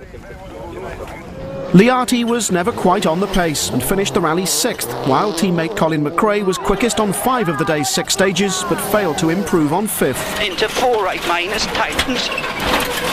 Me into 5 left plus and 3 right plus opens. Richard Burns held off the challenge from the Subaru to hang on to 4th place. The epic battle of leg 3, though, was for 2nd. Acaba rasante fondo, 2. Zona rápida, derecha rápido con cruz, izquierda poco y ras. Kankkunen and Sainz battled all day long until, with 1 stage left, Sainz had a 2-second advantage. Too fast right and long fast left. You had damage to the back of the car. What happened? Is it? Then must have been that something. I think anything can happen. Either he can be a little bit in front or I can be a little bit. 3, 2, 1, go, 200. Crest. Kankkunen's commitment on that final stage was total. But Sainz too badly wanted the extra points. Ya, Carlos. Para izquierda rápido, Jorge Sierra, salta fin. Acaba rasante, Sasar, para rasante, derecha, buena más, quinta, tira poco. Para izquierda, buena, quinta, tira ras, roderas, para lo corto. Juha was the first to arrive at the stage finish, and the strain showed. Juha, only time will tell, but do you think it was enough? I don't know, it was 8 seconds faster than the first time, so we will see. The Toyota management was glued to the radio for Sainz's time. If Carlos was faster, I must say that good driving. Carlos arrived soon afterwards. Which position, Carlos? We don't know yet. We have to wait and see. I think it's very similar. With our watch, we have won by 0.8 of a second, but we don't know yet. Sainz had indeed finished second, but the gap was closer than even he'd realised. 0.7 of a second, an amazing result. For Tommi Mäkinen, victory in Argentina is becoming a habit. A steady drive on the final leg allowed him to win the event for the third successive year. More importantly, his title chase was back on track. 26.8 seconds Mäkinen's winning margin, with confirmation that Sainz and Kankkunen were just 0.7 of a second apart. The result in Argentina restores Sainz to the lead in the Drivers' Series ahead of McRae, with Mäkinen in third and Burns in fourth. In the Manufacturers' Championship, Mitsubishi's moved ahead of Toyota and Subaru, with Ford in fourth place. Round 8, the Acropolis Rally, takes its name from the ancient monument which dominates the Athens skyline. The Greek Rally is one of the classic events in the championship, and Leg 1's 7 stages took the crews from the capital city, Athens, up into the hills and on to Delphi. It's known as one of the toughest rallies on the calendar, as Tommi Mäkinen explained. I think this year you can't win here if you are not fast enough, and of course you always need some luck as well when you try to go flat out. Unfortunately for Tommi, his luck didn't hold out, and just 4 kilometres into the first stage the Mitsubishi ground to a halt. 35 minutes were lost as he frantically radioed the team for advice. When Tommy presses the starter button, can you hear a relay clicking? It's completely quiet, it's nothing, it's like completely dead. The world champion became the event's first casualty. I have Kankkunen, everybody... I don't know what happened. It doesn't just lost the electric. Bruno Thierry had a fantastic start to lead the rally before it all went wrong. Qu'est-ce que je fais de mal, moi? Ouais, rien, traverse pas, c'est pas toi, attends. 12 km on est à 1,5 km, tu sais me passer le téléphone? Why my engine, not Mr. Kankkunen? Always my engine. Engine failure forcing Thierry out for the second time in as many events. McRae set the second quickest time on the first stage and lay second, 5 seconds behind Burns after stage 5. Oriol set the fastest time on 6 to move up into third place after that section. Piero Liati was back on the pace in the second Subaru and challenging the leaders.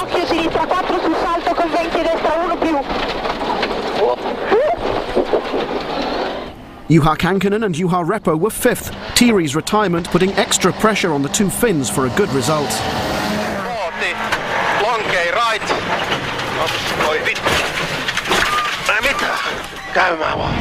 Sainz finished the day only 7th, but was relieved not to be first on the road for leg 2. I mean, if you are running like myself today in first car in the road, I know some stages I will pay a lot of time. When I mean a lot, it's half a second a kilometer, even more. You have to be cool, you have to know that it's going to happen, you have to prepare yourself to accept that, and tomorrow try to catch up when you are running in the back. Carlos's teammate Didier Auriol set the fastest time on the day's penultimate stage, and the Frenchman was in third place at the end of leg 1.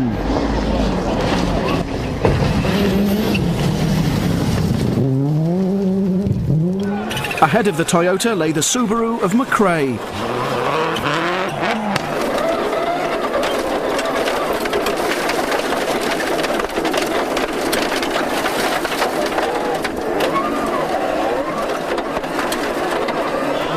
But the rally leaders were Richard Burns and co-driver Robert Reid. Fastest on the day's last stage, the Mitsubishi would run first on the road on leg 2. My plan at the start of today was to push really quite hard all the way because I thought we had a good position on the road, a little bit cleaner, but not too many rocks pulled out, and it's proved like that. The mountains around Gravia would provide a spectacular backdrop to leg 2's 5 stages, which took the crews north from Delphi, producing unique problems for the drivers and teams. I think this is the toughest European rally for sure. It is very hot, very rough, a lot of rocks, very difficult for the car, for the tires, for the drivers, for everybody. The crucial thing on a Acropolis rally is that you have as long a travel on your suspension as possible, and obviously you increase the ride height probably 15-20 millimeters over a conventional 1000X type rally. Very punishing rally, and the suspension takes a lot of punishment here, and it's our job to try and give them a car which will give them good handling, but also stay in one piece. First on the road, Burns was struggling, losing 18 seconds and the lead on the first stage.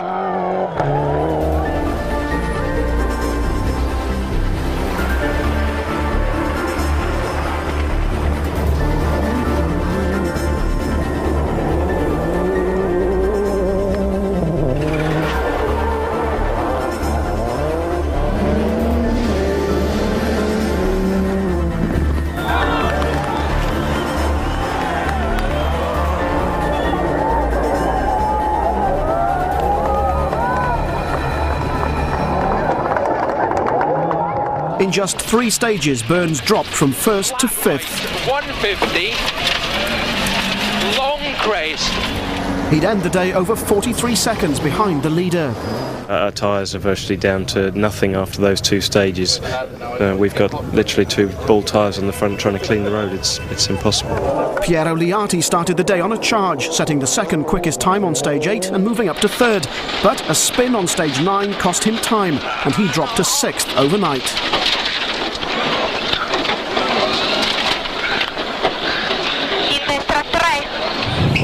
Carlos Sainz fought back on the 2nd leg, setting 3 fastest stage times to finish the day in 4th place.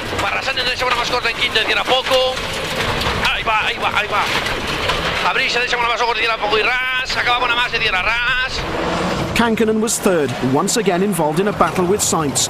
The Ford was 2nd fastest on 3 stages, and the pair would start the final day only 2.5 seconds apart. McRae led earlier in the day, but was happy enough in 2nd place. If you look at Richard, he's dropped quite a way back, and we've managed to keep almost there. So it's a good position for tomorrow. It was now Didier Auriol who led, despite not having won a stage all day. Tomorrow we are, I think, 4 driver, nearly 15 seconds, something like that. So, you know, everything can happen.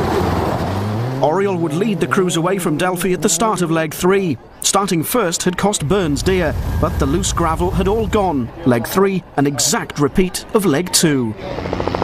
Sainz snatched 3rd from Kankkunen on stage 13, the day's first, but on the 2nd he suffered problems. 6-7 kilometers in the 2nd stage I lost completely the power steering, and then it was impossible to drive. It was very, very hard. Kankkunen suffered 2 punctures on stage 14, but Sainz's difficulties meant 3rd was Juha's once again. 100, long easy left 50, long fast right. Both rear tires, the tread completely came off, and just on the rims the last 5Ks, so lost half a minute. In the battle for first place, Colin McRae's day started badly.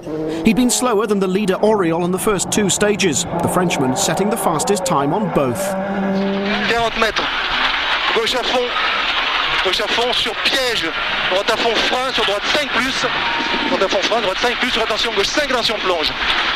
So why had McRae lost the time? 2 stages down, how did they go? Not so well. Didier was very quick. Obviously, I think he's using a softer tyre today, and the tyres were worn out at the end of the stage, so he's taken quite an advantage from it. The next stage, it's very, very hard for the car. It's quite a big stone on the road, so it's not finished, I tell you.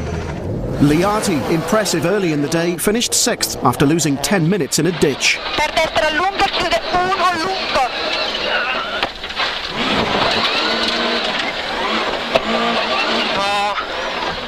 The Subaru driver's mistake allowed Freddie Loix to finish 5th.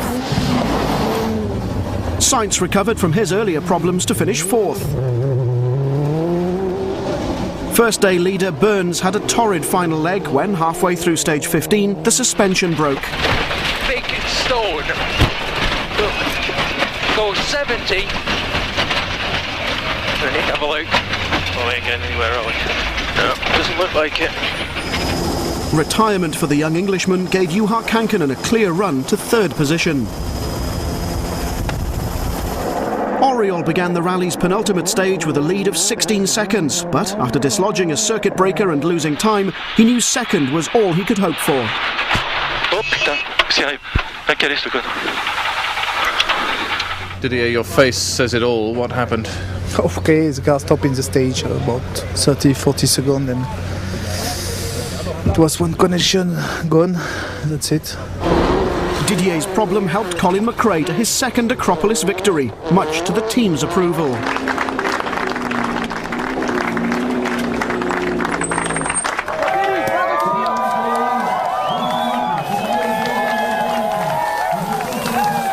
Exactly 20 seconds McRae's winning margin, with a disappointed Oriol second and Juha Kankkunen third. Sainz, Loix and Liati rounded off the top six. McRae's win is reflected in the drivers' standings. The Scotsman now led Sainz by 5 points, while in the Manufacturers' Series, Subaru led Toyota by 2 points. The Rally New Zealand was the 9th round of the 1998 FIA World Rally Championship, where the now traditional super special stage at Manukau City provided a muddy curtain raiser. Competitors running side by side, giving the 10,000-strong crowd something to cheer about. With the rally taking place in the middle of New Zealand's winter, torrential rain caused widespread flooding. Most of Leg 1 stages were to the south of Auckland in the Maramarua forest. First out was Colin McRae, who was fastest on the opening stage and so took an early lead. 6 left, right, the long 4 plus. Into, look 4 right, minus, tight, long. Carlos Sainz had been fastest on the Manukau Super Special and was again quickest on stage 3 to retake the lead from McRae. Sainz's Toyota teammate Didier Auriol was in third place, supporting his colleague. Sur gauche à fond. Sur gauche à fond, plonge. Sur droite à fond. 50 mètres, attention, droite, bon plus, attention, plonge. Bon plus, attention, plonge. Richard Burns, the winner here in '96 when it wasn't a championship round, was also well in touch. Juha Kankkunen won here 12 years ago, but the Ford Escort was now in its last year of competition and the Finn was struggling. Mitsubishi's Tommy Mäkinen began cautiously. He'd crashed out of his last 3 visits to New Zealand and wasn't taking any chances. Despite his caution, he still made 1 or 2 errors and ended the day in 6th place. It was a little bit steady start because I think it is a little bit in my mind last 3 years. Piero Liati was another to struggle to end the day in 9th. The 2 cars Ford had brought to New Zealand were brand new, the last they'd intended to build. That was until Thierry's accident.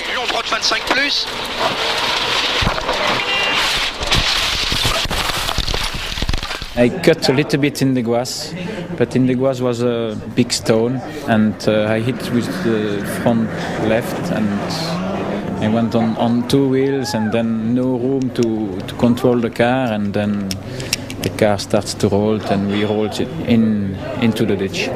Mitsubishi Charisma driver Richard Burns finished the day 4th, 13 seconds adrift of the leader after a trouble-free run.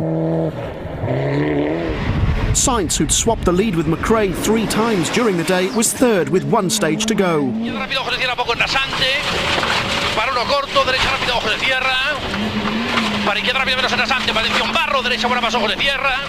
Didier Auriol set the fastest time on stage 7 and was 2nd at the end of the penultimate stage behind McRae, who hit a spectator, breaking his leg. There was one spectator very, very close to the road.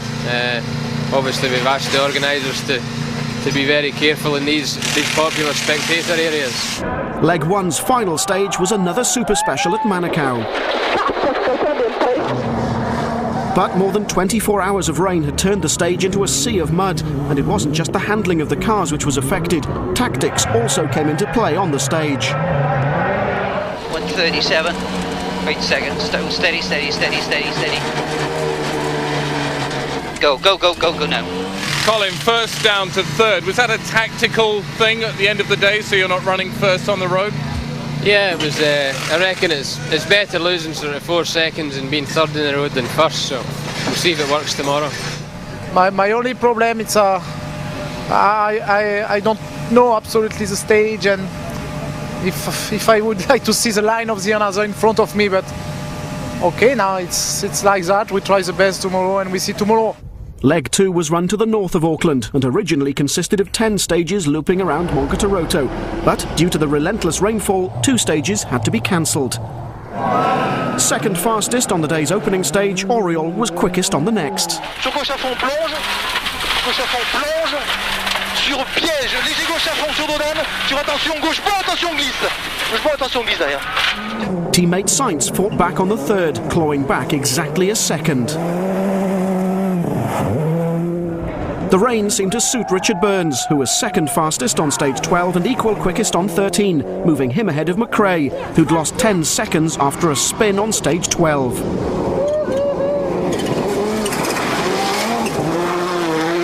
And 6 left, and 5 right, tightens cut, 30.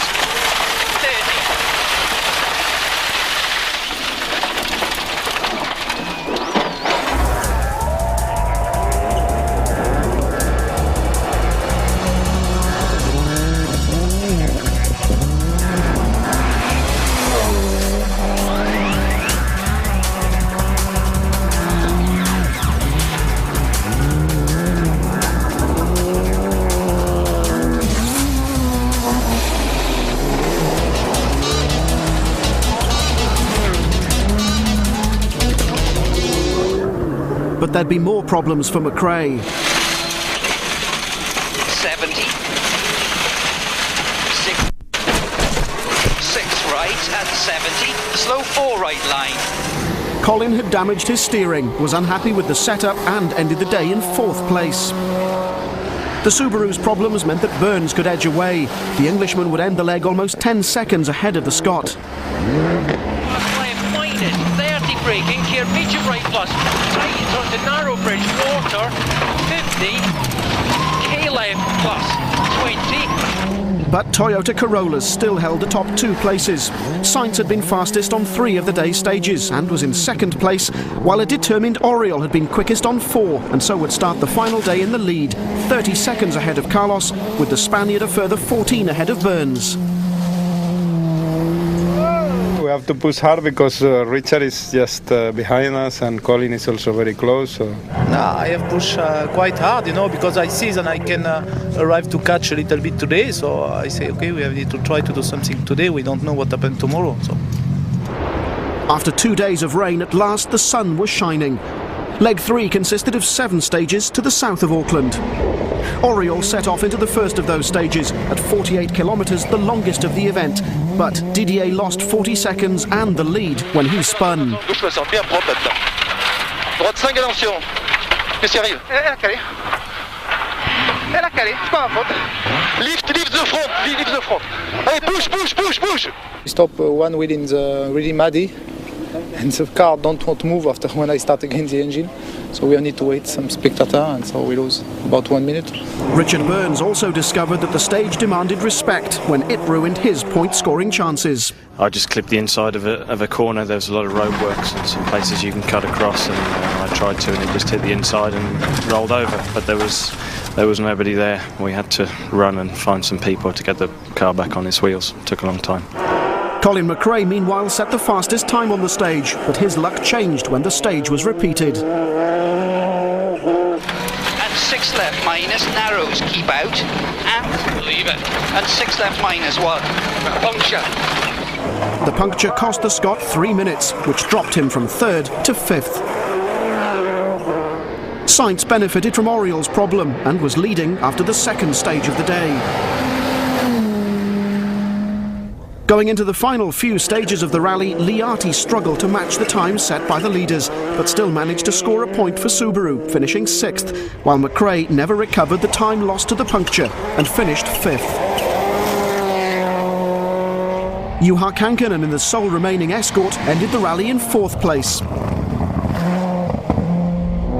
Tommy Mäkinen was 3rd, this spin the only error of the final day, and so Tommy could finally lay the ghosts of the Rally New Zealand to rest. With no team orders, the battle was on for 1st place between Sainz and Oriol. Guarda, ma izquierda buena más, vamos a fondo ya, todo a fondo. Stock. Sainz was 1.5 seconds faster than Oriol on the penultimate stage, and so Didier would need to be 2.2 seconds quicker than Carlos on the last to win. Quite lot of travel. It's too dry now. The Spaniard was again faster, giving him a record-breaking victory. Carlos, have you won? I think so. Congratulations, it's your 22nd win. no drivers managed that number of World Championship wins. How does it feel? Very good. Really good. I think it has been fantastic rally, but well, I'm very happy. Carlos Sainz has now won the New Zealand Rally 4 times, but with 9 rounds completed, this was only his second win of the season.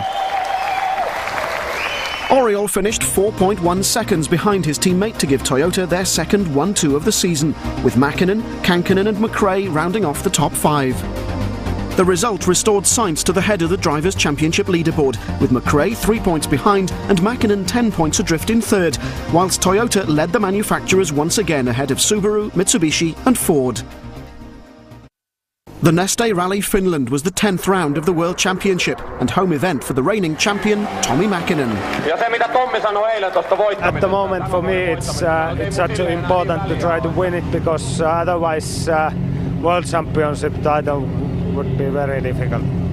Leg 1 consisted of 9 stages running north of the host town Jyväskylä, and with heavy rain falling, conditions would be very demanding. Mäkinen had a good start over the jumps, posting the 3rd quickest time for stage 1 and the 2nd fastest on 2. Sainz was quicker though, fastest on 1 and leading the rally after the 2nd. Salta, uno, salta poco. Ahí va. Uno de la Santa derecha rápida más, salta poco, para izquierda rápida más. After this mistake, Colin McRae went on to be quickest on stages 2 and 3 to move into 4th place. But there was worse news for his Finnish teammate, Jarmo Kutuleito, who lost 2.5 minutes after sliding wide into a ditch and finishing the day outside the top 10.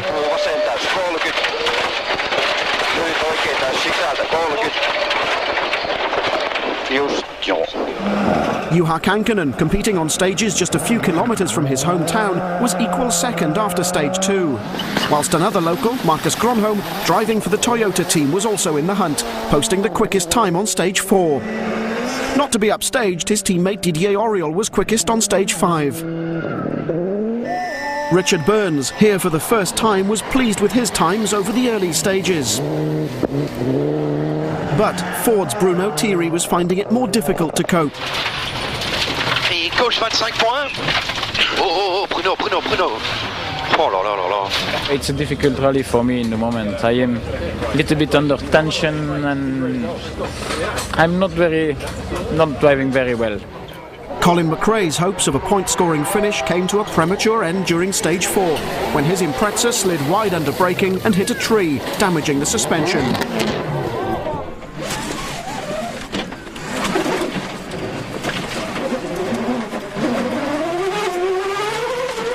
He managed to reach the end of the stage, but the Scotsman's rally was over. At the end of the day, I mean, we've lost 3.5 minutes, and I mean, 3.5 minutes in 1,000 legs is like about 4 days. Went a bit wide in braking and into a junction and got caught out in the water, in the aquaplane, but I mean, it wasn't going too quick. I would have done the same again if, it was just unfortunate. Being quickest on stage 7 helped Marcus Gronholm to 4th place by the end of the leg. Juha Kankkunen was pushing hard and was happy to be 3rd, only 10 seconds behind the leader. Long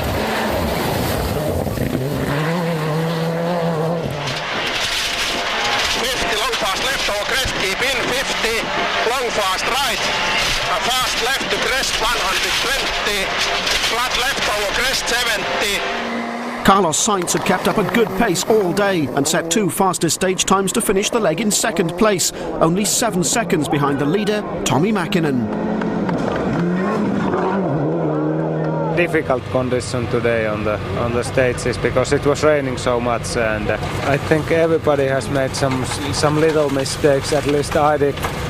Already on the first stage I went off a little bit and lost a few seconds.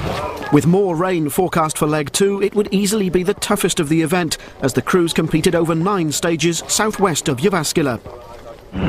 Loyal fans, though, endured the conditions, as Tommi Mäkinen went quickest on stages 10 and 11, the first 2 of the day. Sainz couldn't match the Finn and was now 14 seconds adrift. Para izquierda rápida, Brice 1, derecha izquierda rápido con sexta, con rasante, poco tarde tierra, para 1. Atención, rasante derecha rápido, ojo corta, para izquierda que corta. Gronholm was quickest on stage 12, which moved him up to third on the leaderboard. Kankkunen was next and responded by setting the fastest time on the next stage. The turn 90 left to crest. 120. 3 stages this morning, how were they? Wet. Gronholm's excellent run came to an end when he suffered a series of problems. The first wasn't too costly, but another later on had more serious consequences and kept the Finn outside the top 6. A tremendous disappointment for the Toyota driver after his earlier pace. Just before the very bad left, the wheel was going under and I went straight off. And we was down in the deep ditch, so I couldn't come up, and we need a lot of spectators. The new Seat World Rally car made its debut at the Finnish rally in the hands of Spain's Oriol Gomez and his Finnish teammate Harry Rovanperä, who did well to recover after going off on stage 11.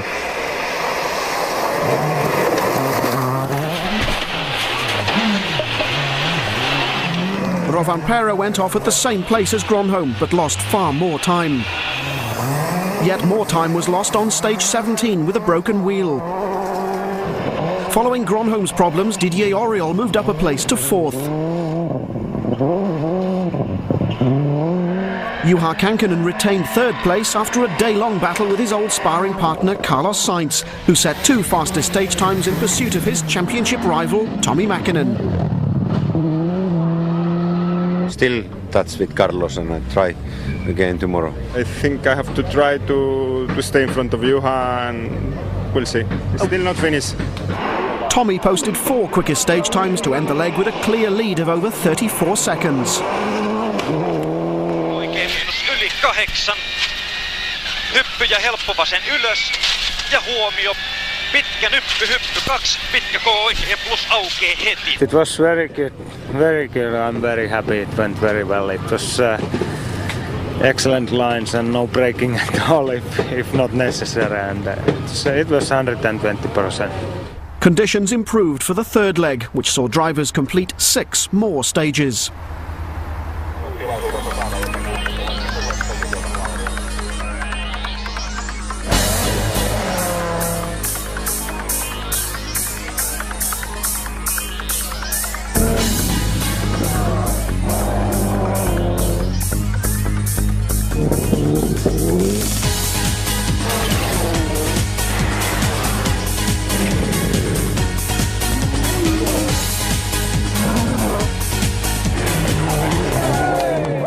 Problems for Rovanperä, who gave the Seat 12th place on its debut, but the unfortunate Gomez was less lucky.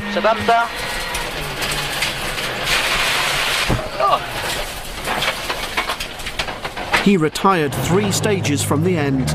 I'm happy because the car is not so bad. We need more power, we need to change many things, but the car has a very good base, and the next race maybe we can do more good times. Toyota Team Sweden driver Thomas Rodström scored his first point of the season, finishing in 6th place overall.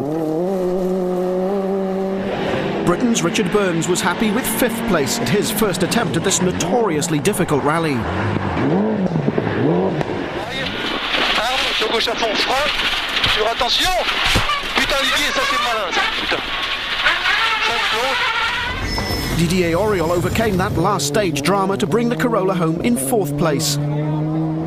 Juha Kankkunen meanwhile launched a determined attack on the final leg, but finished 3rd. And easy left and fast right opens to keep right over jump, 70, long bad left.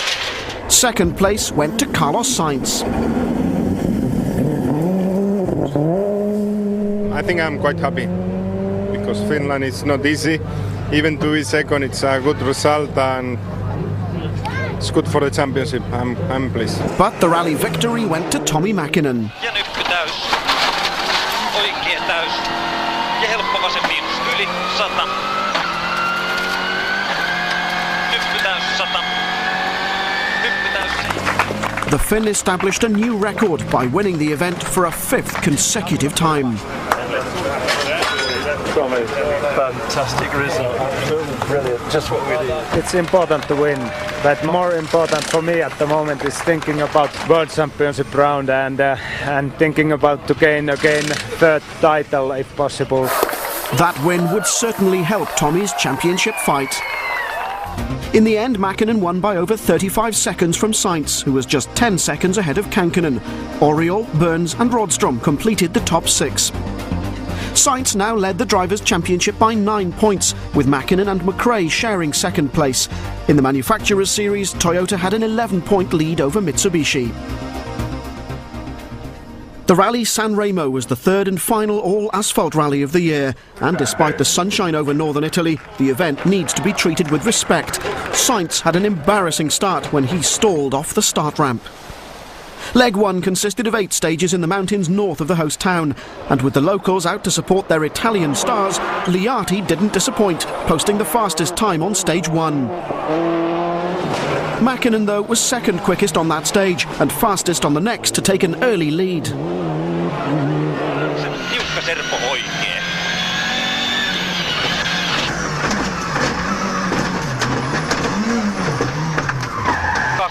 Huomio lyhyt oikein, eri tosi kapea.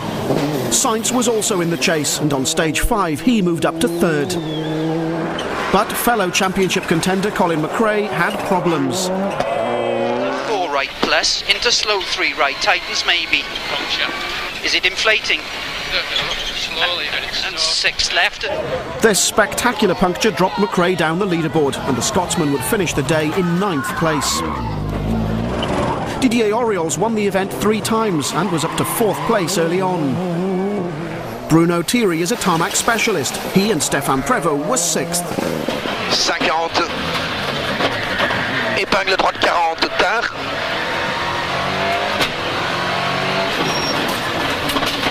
Sur épingle gauche 40. Kankkunen, on the other hand, isn't happy on asphalt and was outside the top 10. So too was Richard Burns, tackling the event for the first time. Peugeot were dominating Formula 2. François Delacour was 5th overall at the end of the day, while Gilles Panizzi was 8th. Citroën were also doing well, Philippe Bugalski in 7th. San Remo was the first all-asphalt rally for Seat's new World Rally car, and they were having early problems.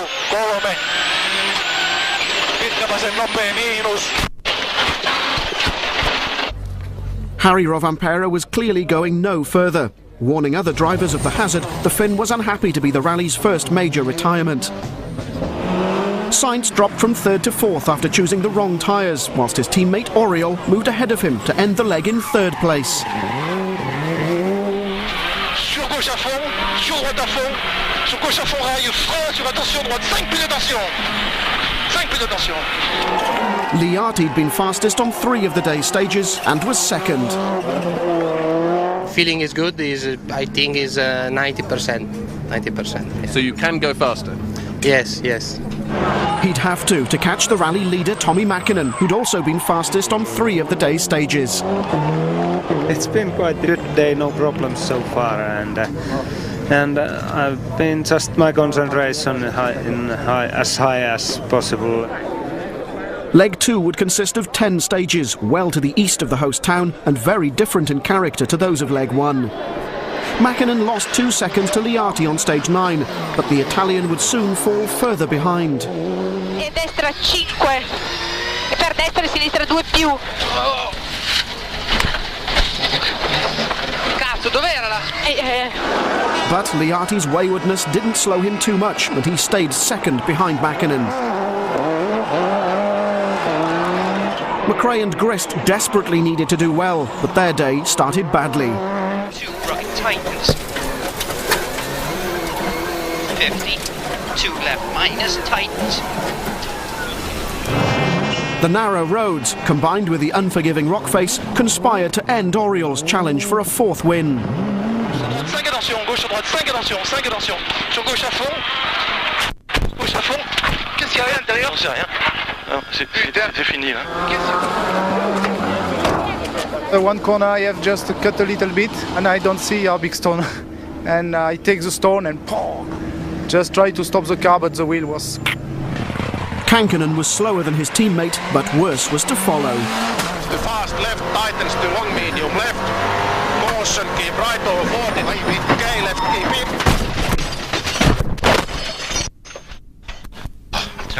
It's quite good clean sometimes, but sometimes you have a little bit off the line and the rear just snapped over. Overheating was how Juha described the problem to the team on the radio. After his cautious start to the rally, Burns moved up a gear and was fastest on stage 9 and second quickest on 10 and 11 to move up to 5th. Sainz was now coming under pressure from McRae, and the Spaniard had a couple of problems.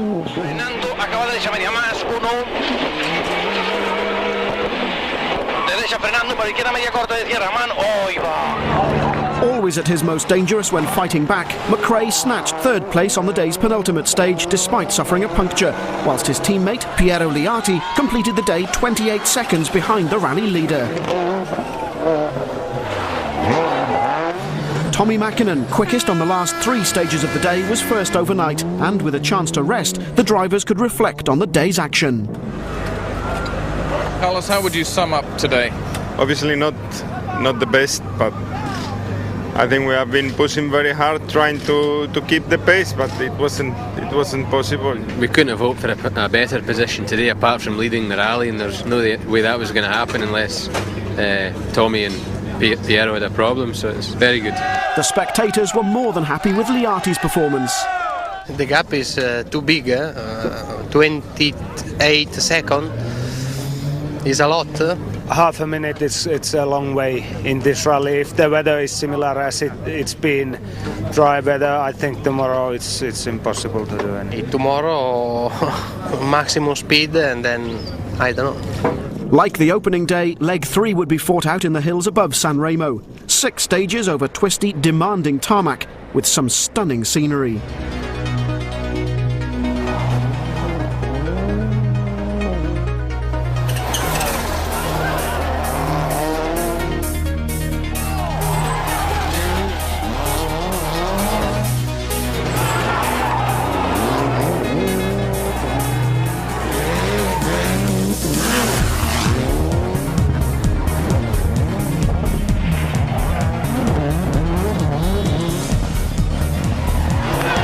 Fifth-placed Richard Burns had electrical problems on the first stage.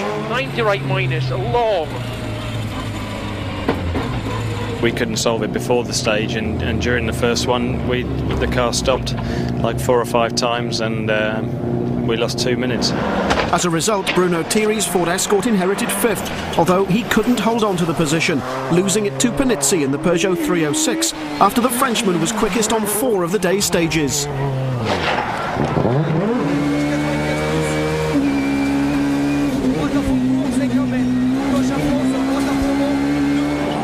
Toyota driver Carlos Sainz was on the attack, chasing the Subaru of Colin McRae all day, and it was working. The Scotsman was losing time to the Spaniard. It's just not flowing. Nothing really wrong. We're going to change some settings in the car just a bit, but just really can't get in the groove. At the moment everything goes well, but still not finished. Para derecha buena más, poco tal vez de tierra a fondo. Para izquierda rápido, José izquierda poco. Para derecha caleta corta, frenando mucho. Para izquierda medio de tierra. On the rally's final stage, Carlos gave it everything, and he was quick, making for tense times in the Subaru service area.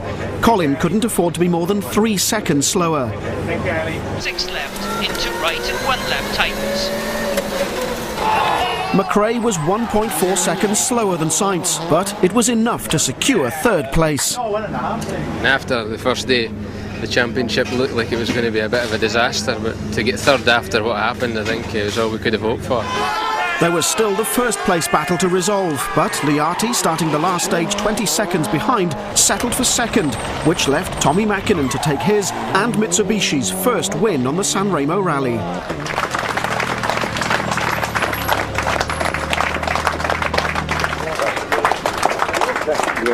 It's very good situation. I'm very happy for that. We are going to Australia, which is one of the favorite rally for me. I'm looking forward. His bid for the championship resurrected. Tommi Mäkinen had a lot to celebrate.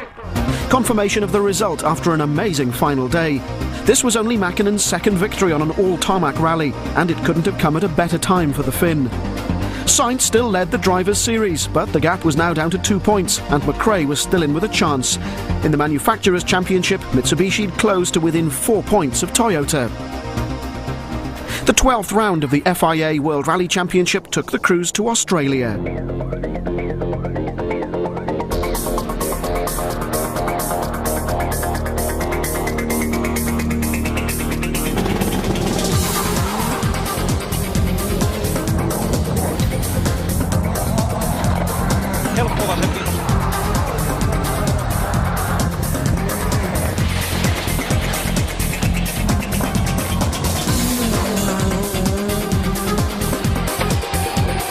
Into 6 left, 50. Apart from 2 super specials at Langley Park, Leg 1 stages were all run in the forestry plantations east of Perth. Fastest on stage 3 moved Richard Burns into the rally lead. 80 left max, 60 flat right plus and right max, 150. Fifth after stage 2, Didier Auriol was second after the third stage. Teammate Carlos Sainz, the early leader, was now down to third. Winner of the opening super special stage, McRae suffered suspension problems. 1996 Rally Australia winner Tommy Mäkinen began well.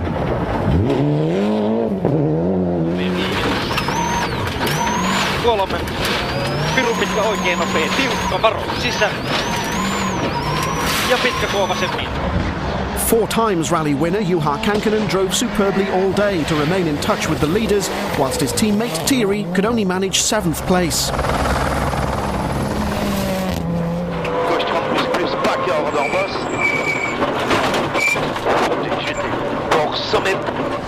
Piero Liati's last rally with Subaru came to a sad and premature end.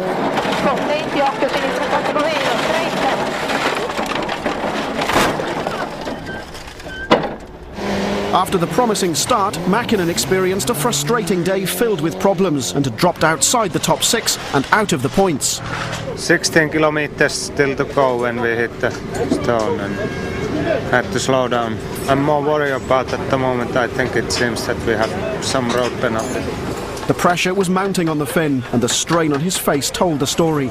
He needed points or the championship would slip through his fingers. But at least with the Lancer repaired, he could continue to fight on.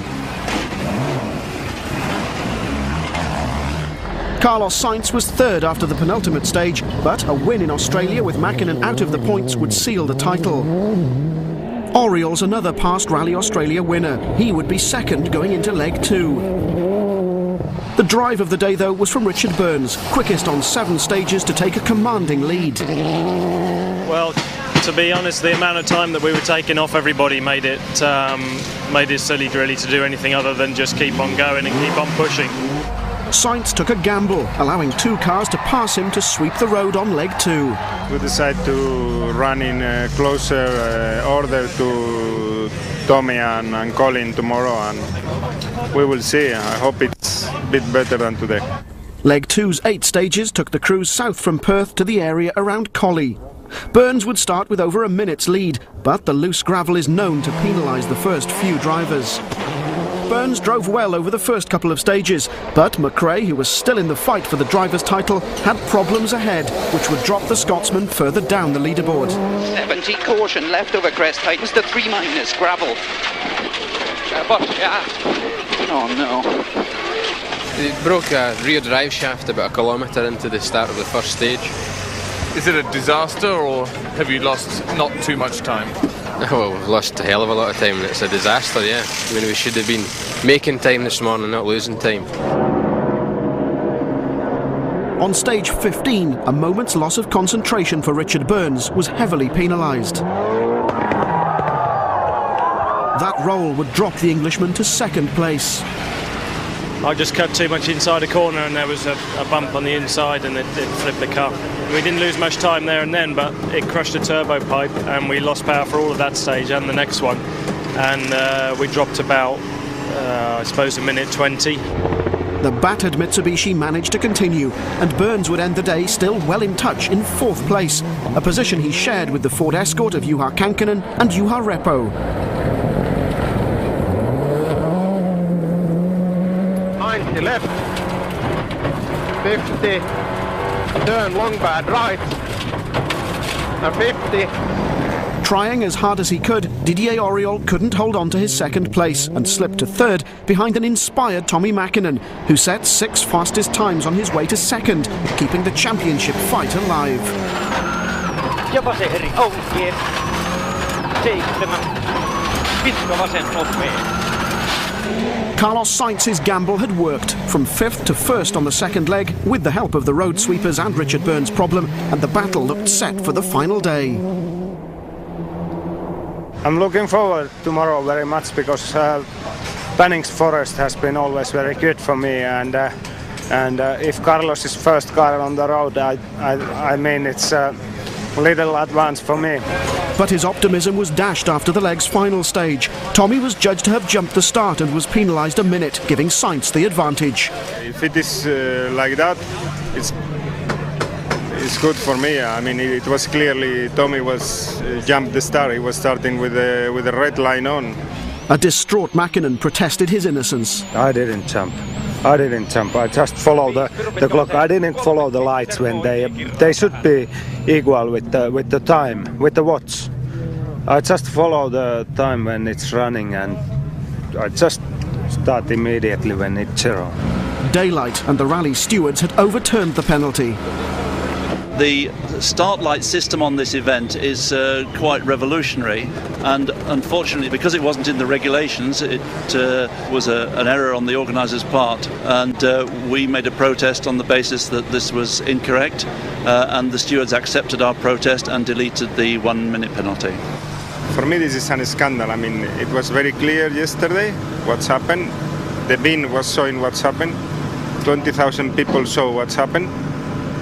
And for me, it is so clear that I don't understand.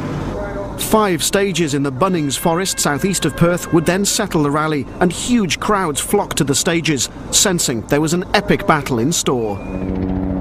Carlos Sainz was first away on the opening stage and was slower than Tommi Mäkinen, but only by 0.4 of a second, although he knew the Finn wouldn't be his only threat. 5 right, there's a big jump.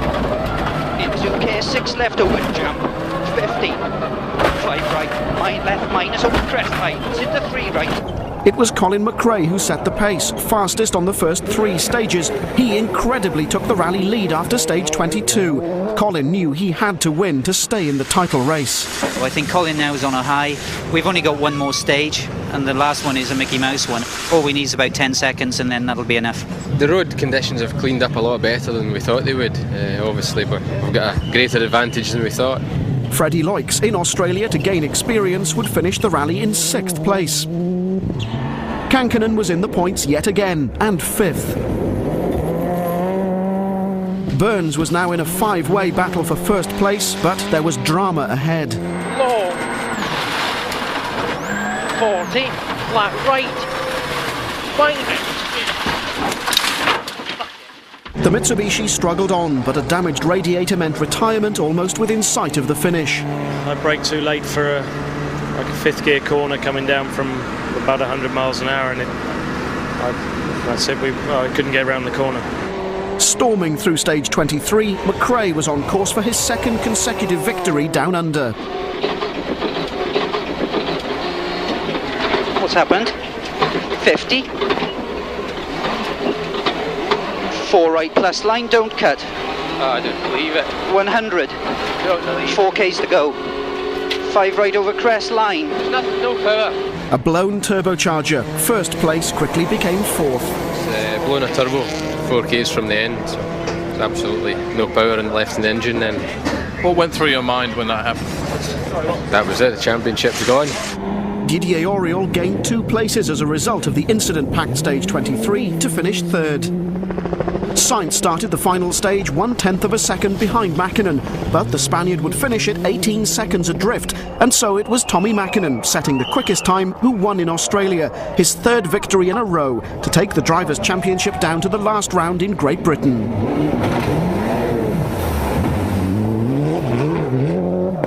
WRC, it's down to you and Tommy.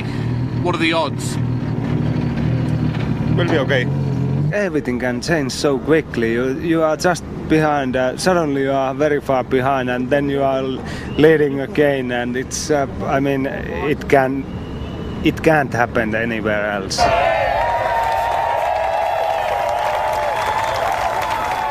So, a controversial Rally Australia ended with a 16.5-second win for Tommy Mäkinen, whilst McRae's unbelievable bad luck ruled him out of the title fight.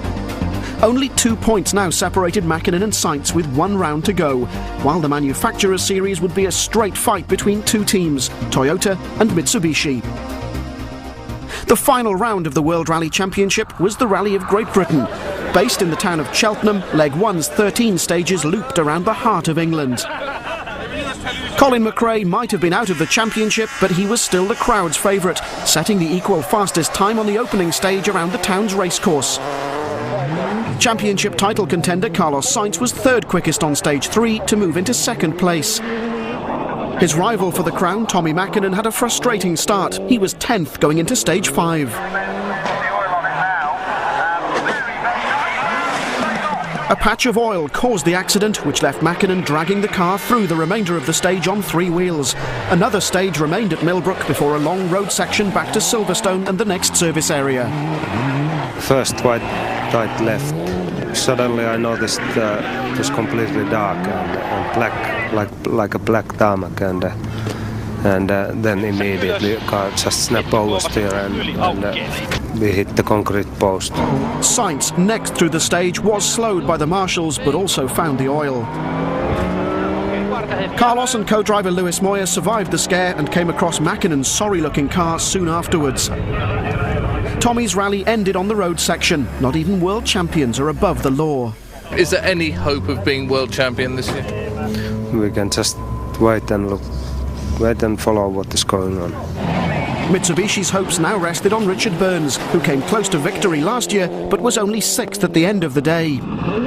Oriol drove well to finish 4th, helping both his teammate and Toyota in the 2 championships. This, though, was the last appearance by a Works Ford Escort, and Juha Kankkunen placed his 5th overnight. Joint fastest on stage 1 with his brother helped Alistair McRae's confidence in his first appearance in the Subaru Impreza. Colin was quickest on 7 of the first 8 stages, but lost 15 seconds when he suffered a tyre blowout.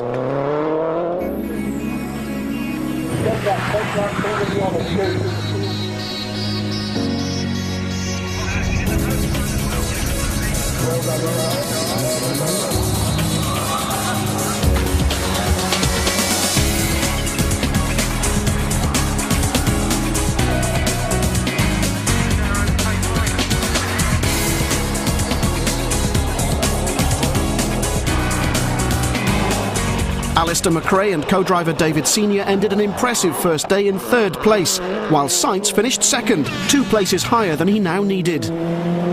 Well, obviously the situation has changed a little bit with Tommy out of the rally.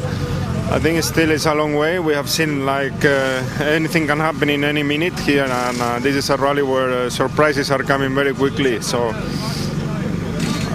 obviously things has changed, but still a long way to go. The driver of the day, though, was Colin McRae. Not bad for us. Obviously we dropped quite a bit of time in Silverstone, but we got off with a lot more than Tommy did. Leg 2's 8 stages were all run on the forestry roads of mid-Wales, around the area of Builth Wells. Colin McRae still led the rally, but the slippery conditions meant he was starting to feel the pressure. Slow 3 left, right.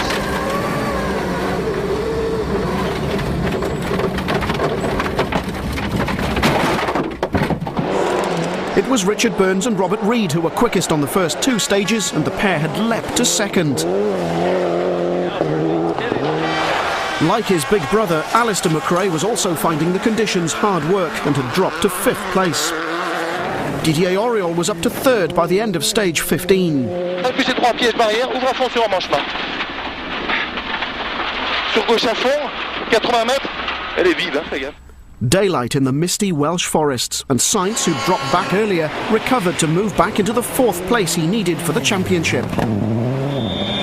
Kankkunen and Repo had begun the day in 6th place and seemed content to watch the battles unfolding ahead. They'd still be 6th after stage 19. Richard Burns was in one of those battles and wasn't hanging around. He briefly snatched the lead, albeit by only 4 seconds. McRae immediately fought back and was quickest on the next 3 stages to retake the lead. But by the time the Subaru returned to the service area, it was clear all was not well. The engine's blown up in the road section. So there's no way of continuing? No, I don't think so. It's 3 cylinders and it'll hardly start, so I think it's finished. We've looked inside the engine and there's some heavy damage to one piston, which we can't obviously tell at this stage what's caused it, but it won't go any further. The day's final 2 stages were run in the dark. Didier Auriol wouldn't be completing them though, clutch failure forcing the Frenchman out. 5 attention bout. Sur léger droite à fond. Plus un voyage. Plus du tout? Non. Carlos Sainz in the other Toyota lost 40 seconds on the same stage, but survived a 5th gear off to finish 4th. Sexta, acaba rasante en derecha, para izquierda rápido con sexta, se abren. Para derecha rápido menos ras, ahí va. How fast were you going when you went off? Fast. Kankkunen flew through the last 2 stages to finish the day in 3rd place, whilst Alistair McRae drove the sole remaining work Subaru to a superb 2nd overnight.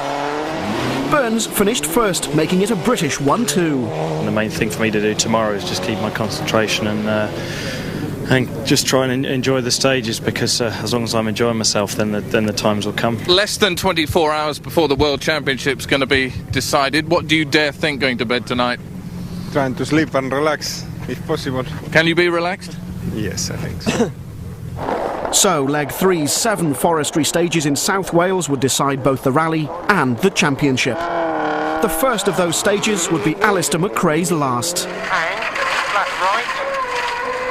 And 10 medium left. The first I knew of that we were in the ditch was the car started to go a bit of an angle. I mean, you couldn't see anything in front of you. I thought I was still on the road, went into the ditch, and by the time I realised it was too late, there was something in the ditch that caught the front of the car and sent it rolling down the road, so that was it.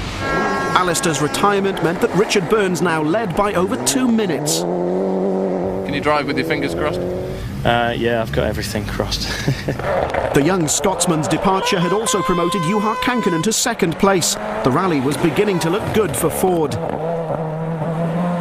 Sainz was now 3rd, concentrating just on surviving to the end of the rally. I'm trying to, of course, concentrate and try to keep going and trying to finish the rally. Welsh sunshine would round off the year. Harry Rovanpera finished 6th to give the new Seat its first World Championship point.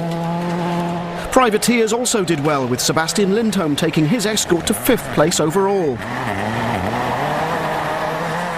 Belgium's Gregoire de Mavius had been battling with Lindholm all afternoon and took the fight down to the last stage to claim 4th. Richard Burns had been fastest on all of the day's 7 stages and was delighted at winning his home event. It's fantastic, not just for me, but remember also because of this Mitsubishi win the World Championship. The perfect end to the Escort's 30-year career. Kankkunen 2nd, Thierry 3rd. But what of Sainz? He and Lewis Moyer started the final stage in 4th place, but flames underneath the Toyota signalled that any thoughts of the world title were premature. With less than a kilometre to go, the rally'd saved its most cruel piece of luck exclusively for the Spaniards. The Corolla ground to a halt within sight of the stage finish, and despite Carlos and Lewis attending quickly to the fire, they could do nothing to save the situation.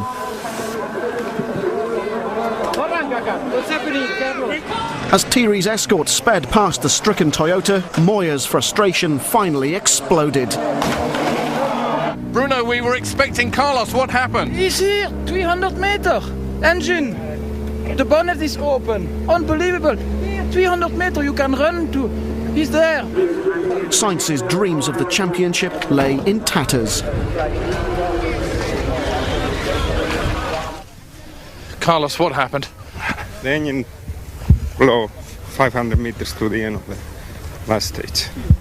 Was there any warning it was going to happen? No. Nothing at all. Did you try pushing the car? No way. No way. What a way to finish the year. Yeah. Not so lucky again. But okay. That's life.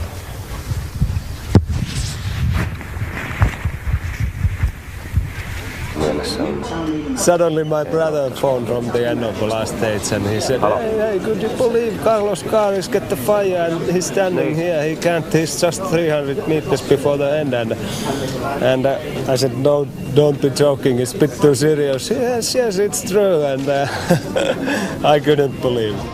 But there were others who were just as delighted.